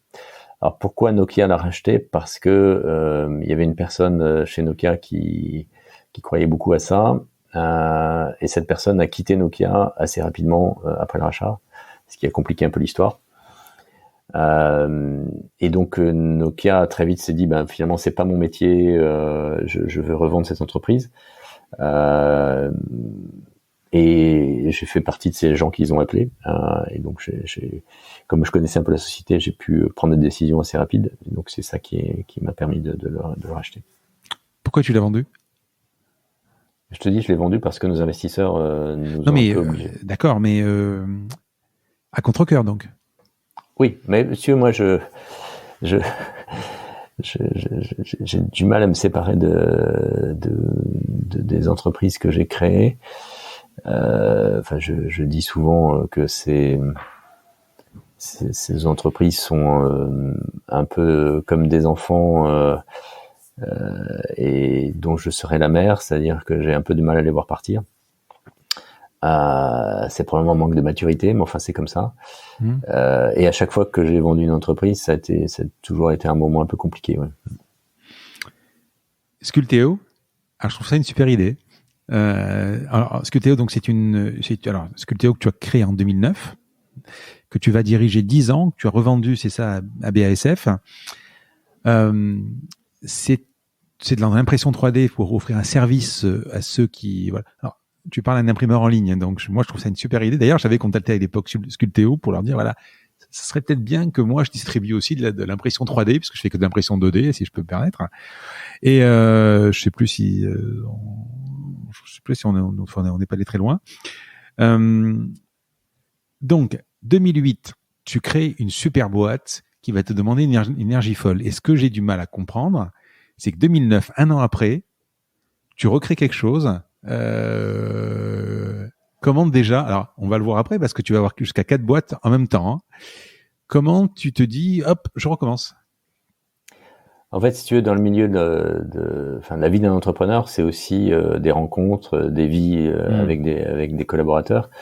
Et donc, dans les collaborateurs avec lesquels j'ai passé beaucoup de temps, il y avait un certain nombre de gens très talentueux et de l'univers Thomson Technicolor, on a réfléchi à différents sujets. Et donc, avec Clément Moreau, on avait réfléchi à l'impression 3D. C'est un sujet qui l'a passionné.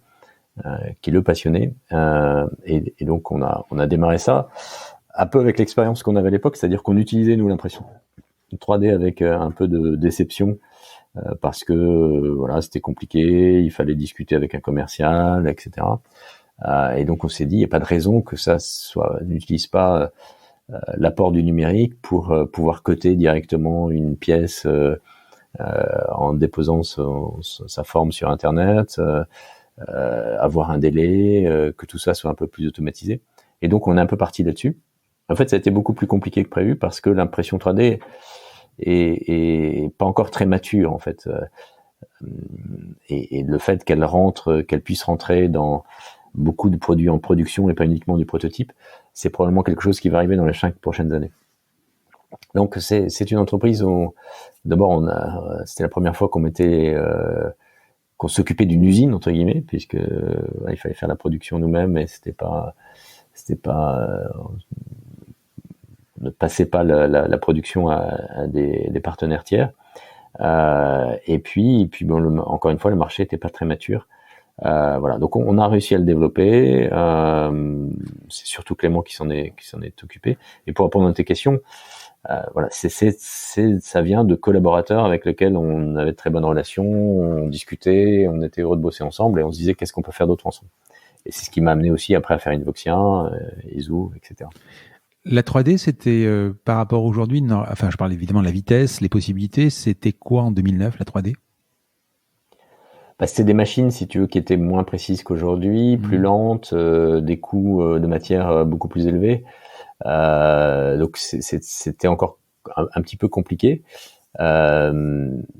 C'est un domaine qui évolue finalement relativement lentement par rapport à l'électronique, par exemple, mais qui évolue constamment. Et je pense que c'est un domaine intéressant parce que il va probablement y avoir un jour on va se réveiller en disant mais ça a vraiment changé sans l'avoir vu parce que c'est assez continu, si tu veux.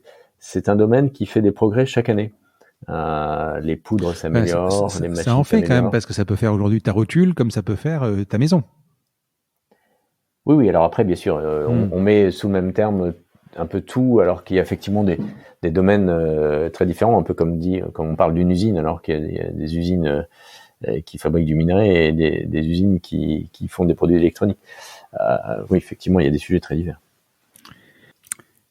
Invoxia, est-ce que tu peux me dire ce que c'est un peu?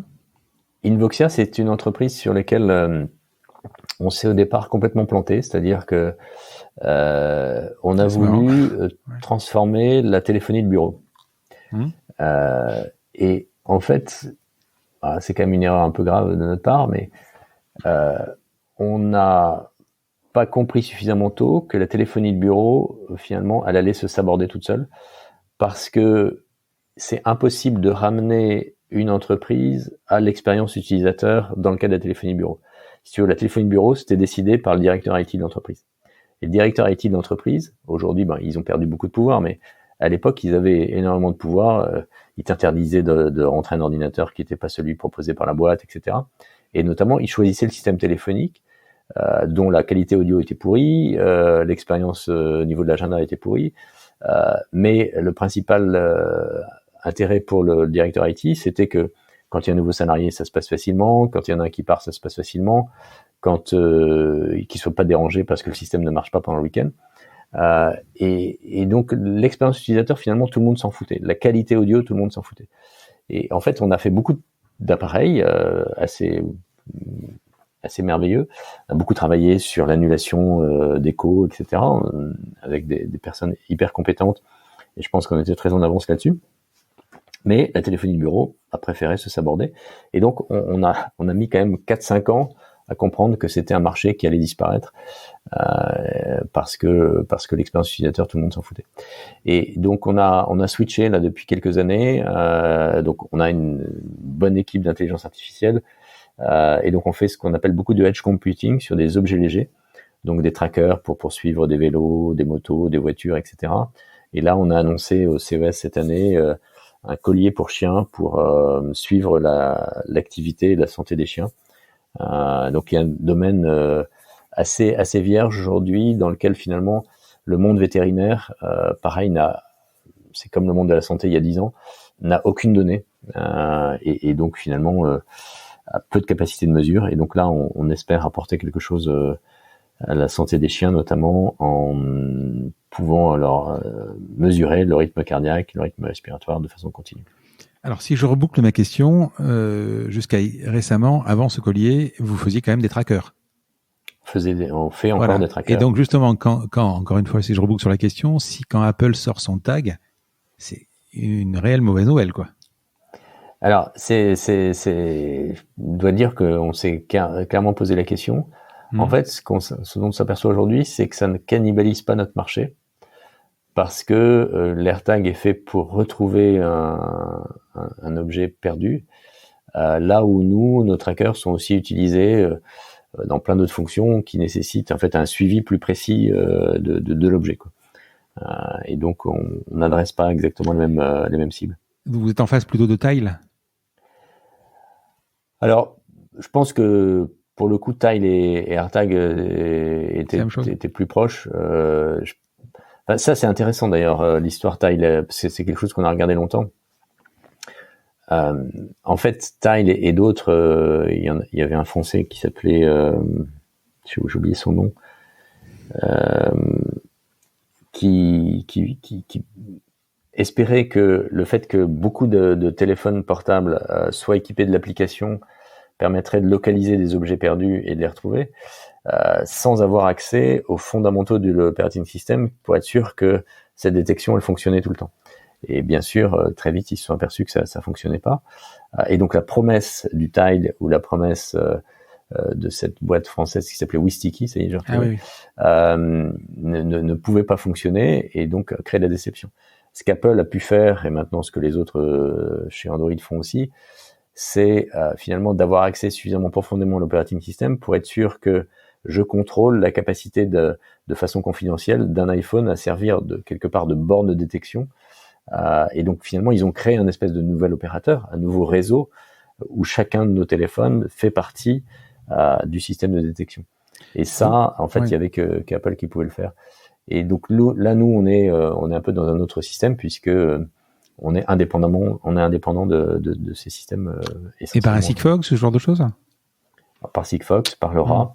D'accord. On a même de la 4G aujourd'hui, notamment en Allemagne et aux États-Unis, en utilisant aujourd'hui les nouvelles capacités de l'IoT, dans le domaine de l'IoT, des réseaux 4G, donc avec des systèmes très basse consommation.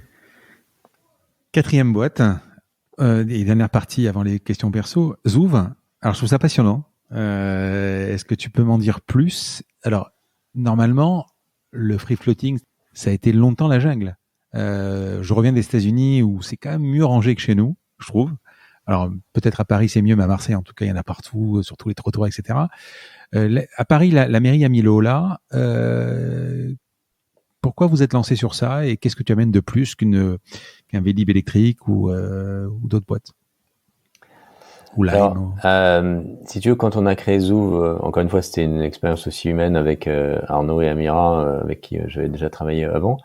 Et l'idée, c'était de répliquer à ce monde-là qui était resté un peu d'une façon dans un univers assez ancien, ce triptyque produit-service-donné, c'est-à-dire de dire que finalement le fait de transformer le vélo en objet connecté allait permettre d'optimiser l'expérience de l'utilisateur et notamment de supprimer ce côté très cadenas. Tu vois, moi, quand j'étais chercheur, la première usine que j'ai visitée, c'était l'usine de Landy Ségir à Montluçon, qui fabriquait les cabines téléphoniques à pièces.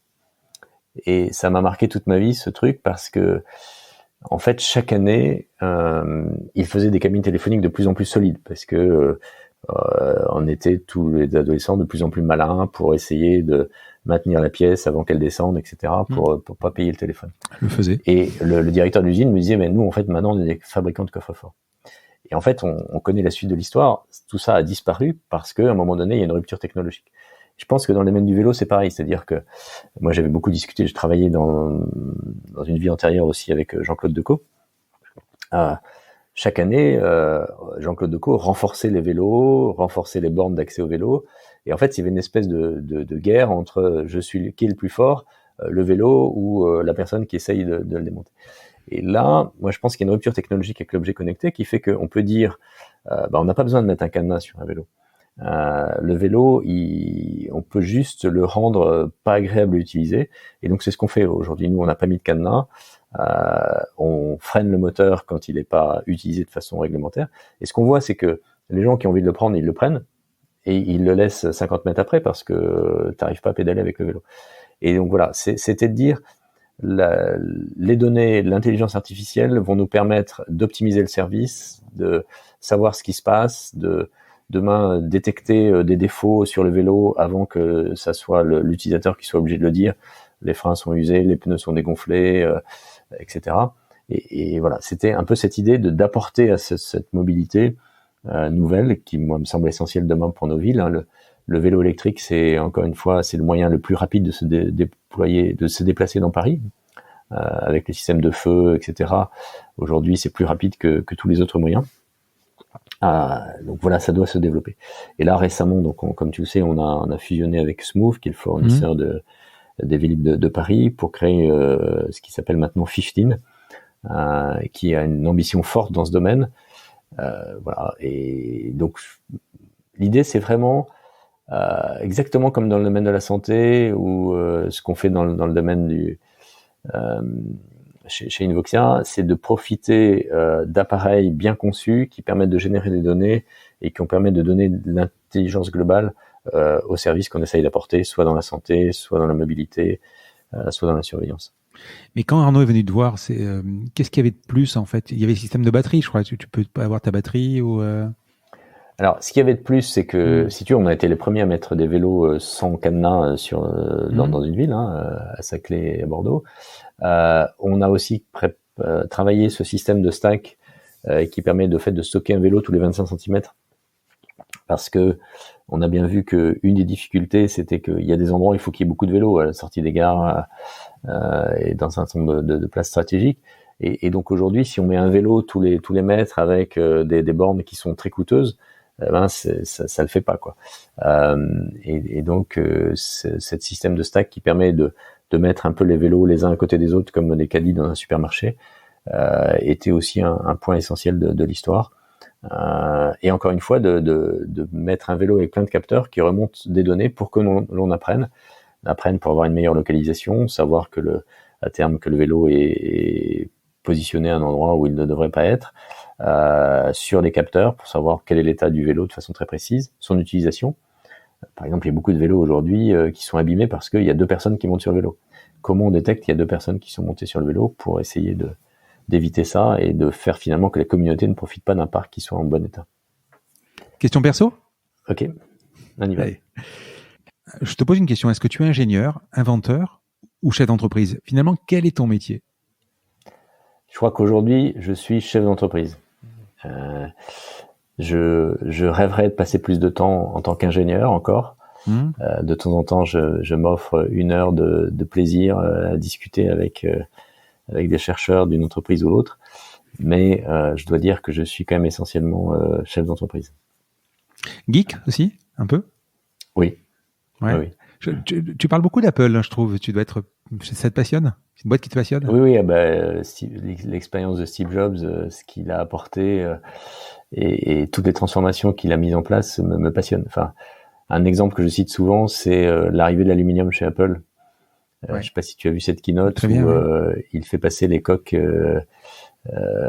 ou en fait qui ont été gravées dans un bloc d'aluminium pour faire les nouveaux ordinateurs. De rang en rang, enfin sur tout le long du rang pendant la keynote, il s'arrête de parler pendant un temps qui paraît infini parce qu'il veut être sûr que tout le monde a vu le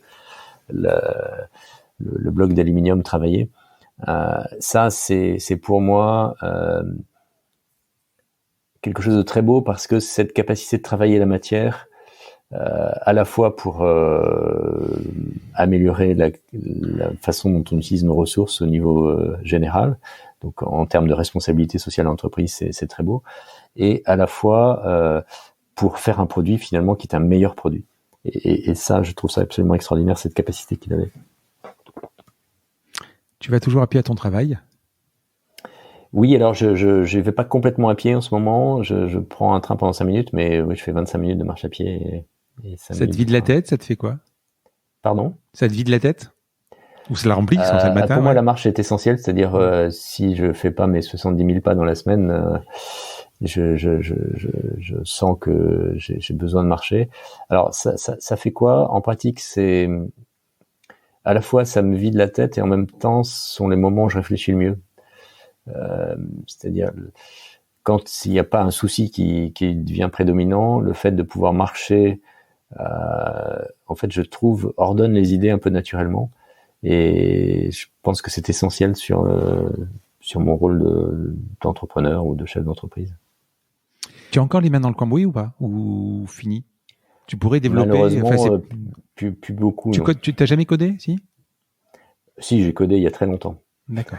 Très non, la question que je voulais te poser, c'est savoir si c'est ton outil de prédilection, c'est plutôt le fer à souder ou le clavier, quoi. Alors aujourd'hui, c'est malheureusement que le clavier. Ouais. J'ai codé, mais à une époque où on faisait de l'assembleur encore. En bas niveau. Ça fait rire les ingénieurs quand je leur parle aujourd'hui. J'ai fait un tout petit peu de C, mais voilà, je suis pas allé beaucoup plus loin. Du fer à souder, j'en ai fait plus longtemps. Aujourd'hui, je suis encore capable de challenger un ingénieur électronicien sur un sujet quand il a un problème, mais je dois dire que je n'utilise pas beaucoup le fer à souder, non. À quoi ressemble une journée type? Une journée type, c'est souvent un lever vers 6h30, un petit déjeuner avec ma femme, pas mal des séances de sport assez régulières, et puis bon, la venue au boulot. Éponger d'abord les premiers mails qui restent. Je m'aperçois que je me fais encore piéger par avoir trop de mails qui servent à rien qui arrivent. Et puis regarder quelles ont été les installations de la veille, c'est-à-dire comment vont les différentes entreprises en termes d'utilisation de nos produits. Et puis bon, un certain nombre de réunions qui s'enchaînent. Un déjeuner souvent avec des collaborateurs, alors soit à la cantine, soit à l'extérieur. Et puis bon, voilà, d'autres réunions, trop de réunions, donc j'essaye de me lever pour aller voir des gens, mais je le fais pas assez. Voilà, et puis je m'arrête en général à 19h. Je travaille pas après 19h. Voilà. Et le soir, au week-end? Alors le week-end, pas mal de marches, les enfants, les petits-enfants, et puis du temps, le soir, du temps avec mon épouse. Tu bosses pas le soir ou le week-end, hein? Comment? Tu bosses Alors pas le week-end, si ça m'arrive de travailler. Le soir, c'est assez rare. Il peut y avoir un événement particulier qui fait qu'il y a des choses à préparer, mais c'est assez rare. Le week-end, il n'est pas rare que je travaille quelques heures le samedi, oui, ou le dimanche, enfin, en fonction. Eric, un mentor ou quelqu'un qui t'inspire? Bien sûr, Pierre Teilhard de Chardin, pour moi. Un nom qui revient souvent dans les interviews. Ouais. Ouais. Et alors, pourquoi il a été essentiel? Parce que, quelque part, il a concilié un peu différentes choses en moi, qui étaient finalement quel est le but de la vie et quelle est ma passion en fait d'entrepreneur et dans le domaine des technologies. Et ce que j'aime beaucoup chez lui, c'est c'est pas que j'aime beaucoup, c'est que je trouve très très fort, c'est cette capacité d'unifier l'avancée de l'humanité en retraçant tout ce qu'a été l'humanité depuis le départ. Donc pour mémoire, c'était un anthropologue jésuite qui a montré que finalement, a montré, c'était déjà connu, mais a continué à travailler sur le fait que nous sommes le résultat d'une évolution et que la prochaine étape de cette évolution, et c'est ça moi qui m'a vraiment beaucoup aidé, c'est pas que on ait un bras de plus ou qu'on ait un cerveau 2 fois plus épais, c'est que on forme une humanité qui soit une, c'est-à-dire que finalement petit à petit on construit une union entre nous tous, et il y a quelque chose de nouveau qui se crée, qui est cet esprit commun.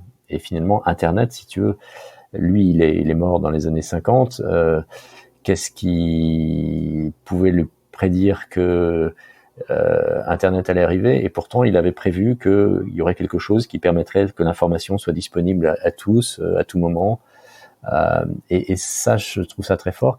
Et on voit bien que l'histoire lui donne raison, c'est-à-dire que on a beau avoir des populistes partout qui disent il faut fermer les frontières, il faut etc.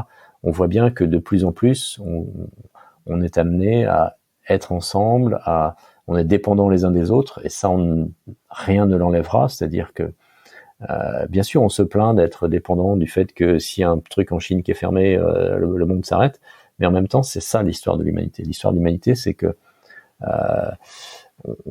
on a à créer une harmonie ensemble. Bien sûr, on en est au balbutiement, c'est encore un vrai sac de nœuds, on se tape sur la tête et on le voit récemment en permanence. Mais finalement, il y a quelque chose qui est intangible. Malgré tous les déboires, on avance vers une unité. Alors c'est marrant, enfin c'est marrant, c'est pas le terme, mais j'aurais vu l'inverse, moi, c'est bizarre. Si tu veux, tu es en train de dire, bon, évidemment, on est fédéré avec un Internet, etc. Bon, bien qu'il y ait beaucoup de choses qui nous séparent, même sur Internet. Aujourd'hui, effectivement, avec la guerre, c'est pas un bon exemple parce que ça nous divise encore plus et ça nous fait peur. Mais toi, et lui surtout, plus optimiste que moi, vous pensez que vous allez converger vers une harmonie. Et moi, j'ai l'impression que même si tu dis on est qu'au balbutiement et que c'est un sac de nœuds, moi, j'ai l'impression que justement, ça ne s'améliore pas, et j'ai l'impression que l'harmonie était plus présente il y a 20 ans ou 30 ans. Je me trompe peut-être. Moi, je pense qu'on est dans une période de transition, et toute transition est une période de chaos. Donc, je pense que c'est ça qui est un petit peu compliqué. Est-ce qu'il y avait plus d'harmonie il y a 30 ans? Je ne pense pas. En fait, si tu veux, il y a plein de choses qu'on voyait pas il y a 30 ans. C'est-à-dire que là, aujourd'hui, quand une partie du monde est en train de mourir de faim, on a en général le moyen de le savoir. Il y a 30 ans ou 50 ans, il y avait des gens qui mouraient de faim partout, qui vivaient dans des conditions très très difficiles, et on ne le savait pas. Donc, bien sûr, il y a plus de chaos parce que il y a plus de gens qui ont accès à l'information, il y a plus de gens qui peuvent donner leur avis, il y a plus de gens qui sont dans un rythme de vie ou capacité de vie qui fait que ils peuvent penser à autre chose que comment ils vont nourrir leurs enfants demain matin, ou comment ils vont dormir sans mourir de froid ce soir. Et donc ça crée des complexités nouvelles. En même temps, je crois que au global, enfin, je reste convaincu, et quelque part pour moi, c'est une espérance essentielle. C'est-à-dire que sans ça, je trouve que c'est compliqué. Alors, ça veut pas dire que il faut pas faire attention à la résilience, c'est-à-dire que dans les discours actuels, il faut qu'on soit moins dépendant des autres, etc. Quand il y a un problème comme le Covid, etc. Ce qui est vrai, c'est-à-dire ça s'appelle la résilience, c'est-à-dire c'est la solidité de notre système. Ça veut pas dire qu'il faut pas travailler sur le devenir de la planète et donc travailler sur cette sobriété, travailler sur la façon dont on utilise la matière, qu'on la recycle, etc. Ce qui est essentiel. Enfin, moi, je crois ça absolument fondamental pour demain. Mais avec cette espérance que c'est pour créer quelque chose qui nous amène vers une meilleure capacité de vivre ensemble et de chercher ensemble, puisqu'en fait, quel est notre but fondamental, c'est quand même de chercher et de mettre plus de vie dans nos vies, quoi. Et c'est pas juste de s'assurer qu'on a de quoi manger et de quoi regarder un film le soir, quoi. Quelle boîte connue tu aurais aimé créer, à part les tiennes? Bien sûr Apple, mais et j'ose même pas le dire. Aujourd'hui, ce que j'aurais aimé créer comme boîte, c'est une boîte qui n'existe pas, qui fait de la fusion nucléaire. De la fusion nucléaire. C'est-à-dire qu'aujourd'hui, si tu veux, ce que je considère comme le point le plus important, et donc quand je vois quelqu'un qui travaille avec l'État sur les choses importantes, j'essaye de lui dire, mettons plus d'argent dans la fusion nucléaire. La fusion nucléaire, c'est ce qui va nous permettre d'avoir accès à l'énergie de façon... c'est pas la fission, hein, ça n'a rien à voir. Non. Aujourd'hui, nos centrales nucléaires travaillent en fission. Et demain, il y a beaucoup de gens dans le monde de la planète qui travaillent sur la fusion nucléaire. C'est-à-dire qu'en fait, on fait fondre.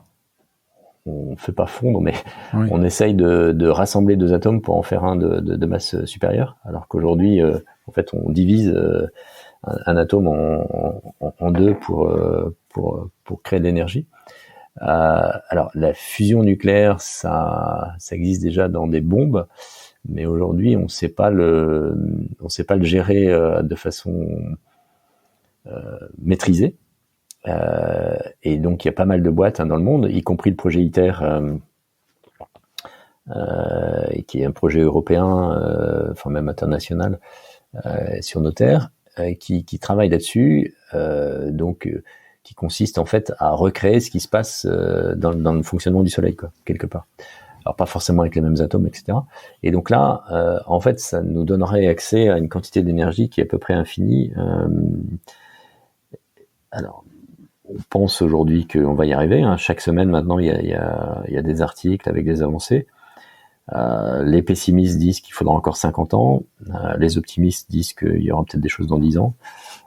Mais en tous les cas, moi, ça me semble être le sujet essentiel sur lequel une avancée technologique pourrait aider l'humanité à se sortir du pétrin dans lequel elle est avec le réchauffement. À quel personnage connu tu aurais aimé ressembler? Alors, un mélange entre Pierre Terrier de Chardin et Steve Jobs, mais je sais pas. Elon Musk, tu le vois comme le nouveau Steve Jobs? En tout cas, il passionne. Je trouve que c'est un homme génial. Il a un côté un peu fou. Je voudrais pas lui ressembler, quoi. Mais je trouve que c'est un homme génial.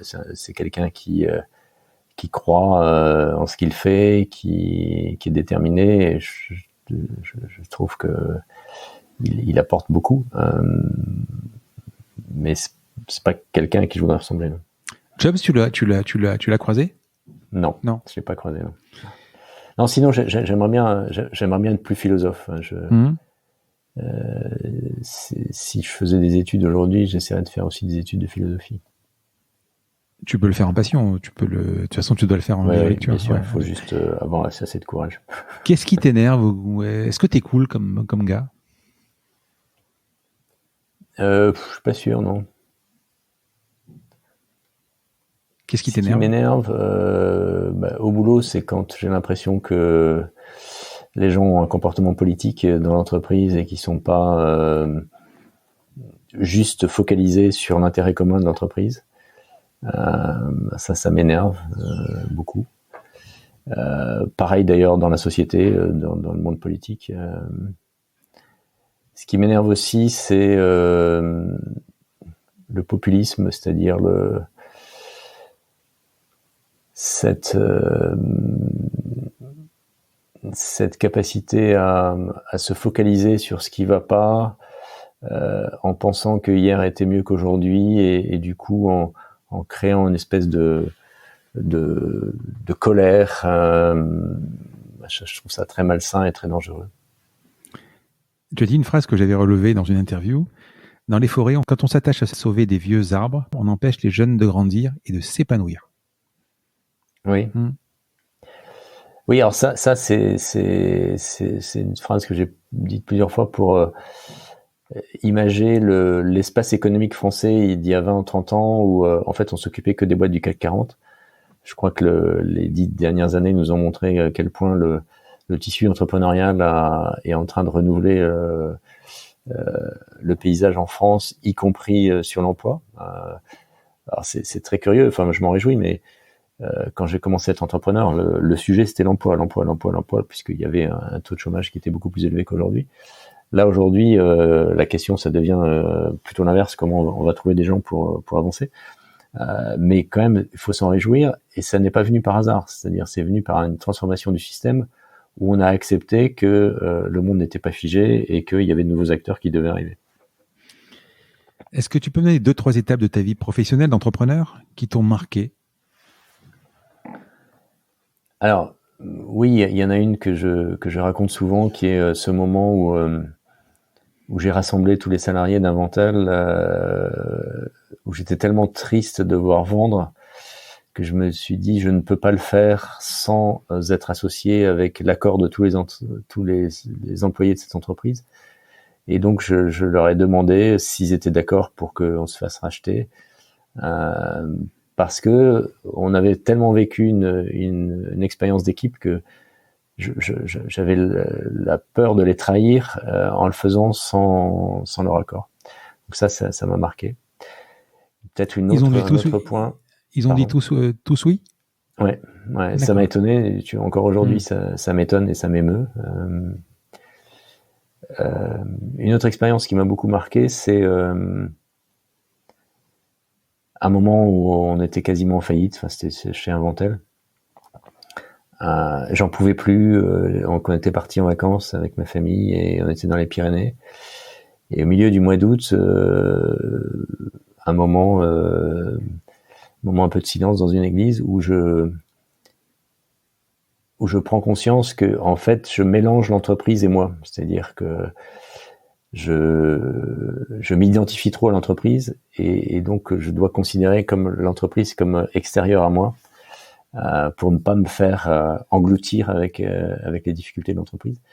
Et ça a été une grosse libération. C'est quelque chose à renouveler en permanence, parce que je pense qu'en tant qu'entrepreneur, on s'identifie en permanence trop à l'entreprise et du coup, si tu veux, quand ça va mal, on perd du recul et on perd cette capacité de réfléchir parce qu'on est trop affecté par ce qui va mal. Voilà. Et donc ça, pour moi, c'était aussi une expérience fondamentale. Un bouquin sur ta table de chevet ? Alors, il y a bien sûr les bouquins de Teilhard, et il y a un bouquin que j'aime beaucoup, qui est un peu, c'est toujours d'un jésuite, c'est un peu curieux, mais qui s'appelle Frontières de l'acte analytique, qui est écrit par quelqu'un qui s'appelait Louis Bernard, qui est mort aussi dans les années 50, je crois. Il n'a pas beaucoup écrit, mais il a écrit des articles qui sont très fondamentaux, à mon avis, sur la vie de couple, sur la relation entre ce à quoi l'on croit et notre psychologie. C'est-à-dire, je pense que c'était un des premiers qui a intégré les avancées de la psychologie moderne pour l'associer finalement à ce qui nous met en mouvement et ce qui crée le fait qu'on a envie de se lever le matin. Film ou série ? Plus léger. Alors, contrairement à mes enfants, moi, j'ai pas encore regardé beaucoup de séries. Je m'y suis mis assez récemment, notamment pour faire du sport le matin, parce que je suis pas du tout sportif et donc regarder une série en faisant de l'elliptique, ça m'aide beaucoup. J'ai beaucoup aimé la série La Servante écarlate, très bien, Tale en anglais, je crois. Voilà, sinon, oui, j'aime beaucoup les films. Enfin, mais j'ai pas beaucoup de mémoire, donc Et moi aussi, j'ai du mal à me souvenir des acteurs, des histoires et tout ça. Voilà. Je te pose la dernière question du podcast. Ce podcast s'appelle La Combinaison parce que je cherche à comprendre la combinaison d'éléments, la recette, les ingrédients qui t'ont amené à te construire là où tu es arrivé. En 2-3 mots, 2-3 ingrédients, toi l'ingénieur, si tu devais fabriquer Rick Carrel, qu'est-ce que tu mettrais dans le pot? Oula, c'est une question difficile ça. Bah, si tu veux instantanément d'entendre ta question, je pense à mes parents. C'est-à-dire que je me dis, si je suis devenu ce que je suis, c'est grâce à mes parents qui ont une vie pas facile, mais qui ont vraiment poussé leurs enfants à pouvoir s'exprimer autrement que dans un chemin obligatoire. Bien sûr avec beaucoup d'attention, d'amour, mais voilà. Et donc oui, pour fabriquer, je sais pas si c'est pour fabriquer Rical, mais pour fabriquer un humain, je pense qu'il faut beaucoup de... Est-ce que tu as eu de la chance? Est-ce que tu as eu de la persévérance, de la résilience, etc. Alors j'ai eu beaucoup de chance. J'ai eu beaucoup de chance parce que déjà mes parents m'ont poussé à faire des études. Ils ont fait beaucoup d'efforts, financiers, y compris financiers, pour qu'on puisse être pensionnaire à 20 km et donc sortir un peu du chemin assez classique de l'époque quand on était fils d'agriculteur. J'ai eu la chance d'être dans des écoles qui ont été beaucoup des écoles jésuites d'ailleurs, mais qui m'ont beaucoup accompagné. J'ai eu la chance de rencontrer Jacques Le Vinaire. Enfin voilà, il y a un certain nombre de personnes comme ça qui ont été essentielles dans ma vie. Mon épouse bien sûr. Voilà. Eric, on a terminé. Je te remercie. Écoute, tu es assez rare dans les interviews. J'ai pas trouvé grand chose. Je trouve. Je sais pas si c'était une volonté de ta part d'être un peu. Je me trompe, non? T'es assez rare, non? Je sais pas. En fait, si tu veux, c'est pas quelque chose que je cherche à cultiver. Donc, je réponds à un certain nombre de demandes, mais je ne les provoque pas. Ouais. Écoute, en tout cas, je te remercie. J'ai passé un super moment. J'espère que c'est agréable pour toi également. Ouais, et puis merci à bientôt. À bientôt. Au revoir, Frédéric. Je vous remercie d'avoir écouté cet épisode. Comme promis, voici le code de réduction pour commander sur papéo.fr. C'est la combinaison, tout en majuscule. Je vous offre 10% de remise sur votre première commande. Parlez de ce podcast à vos amis ou à vos collègues de bureau. Partagez-le le plus possible. Abonnez-vous en cliquant sur le petit bouton s'abonner dans votre application mobile ou sur votre ordinateur. Ainsi, vous serez averti dès qu'un nouvel épisode est en ligne. Je sillonne la France pour vous proposer de nouveaux invités. C'est vraiment beaucoup de travail. Ce n'est pas mon métier, vous l'avez peut-être compris. C'est une passion que je pratique en dehors de mon job. Si vous avez apprécié cet épisode, dites-le moi avec des étoiles. 5 de préférence sur Apple Podcast, anciennement iTunes. Et d'y ajouter un gentil commentaire, ça me fera plaisir. Ça me permettra également de remonter dans les classements. Et puis si vous n'êtes pas Apple, c'est pas grave. Parlez-en autour de vous. Partagez sur les réseaux sociaux, c'est prévu sur votre application de podcast préférée. Enfin, vous pouvez vous abonner sur lacombinaison.fr pour être averti dès qu'un nouvel épisode est en ligne. Je suis Frédéric Azoulay. N'hésitez pas à me faire remonter vos remarques, vos questions, mais aussi des invités que vous aimeriez entendre. Je vous dis à bientôt.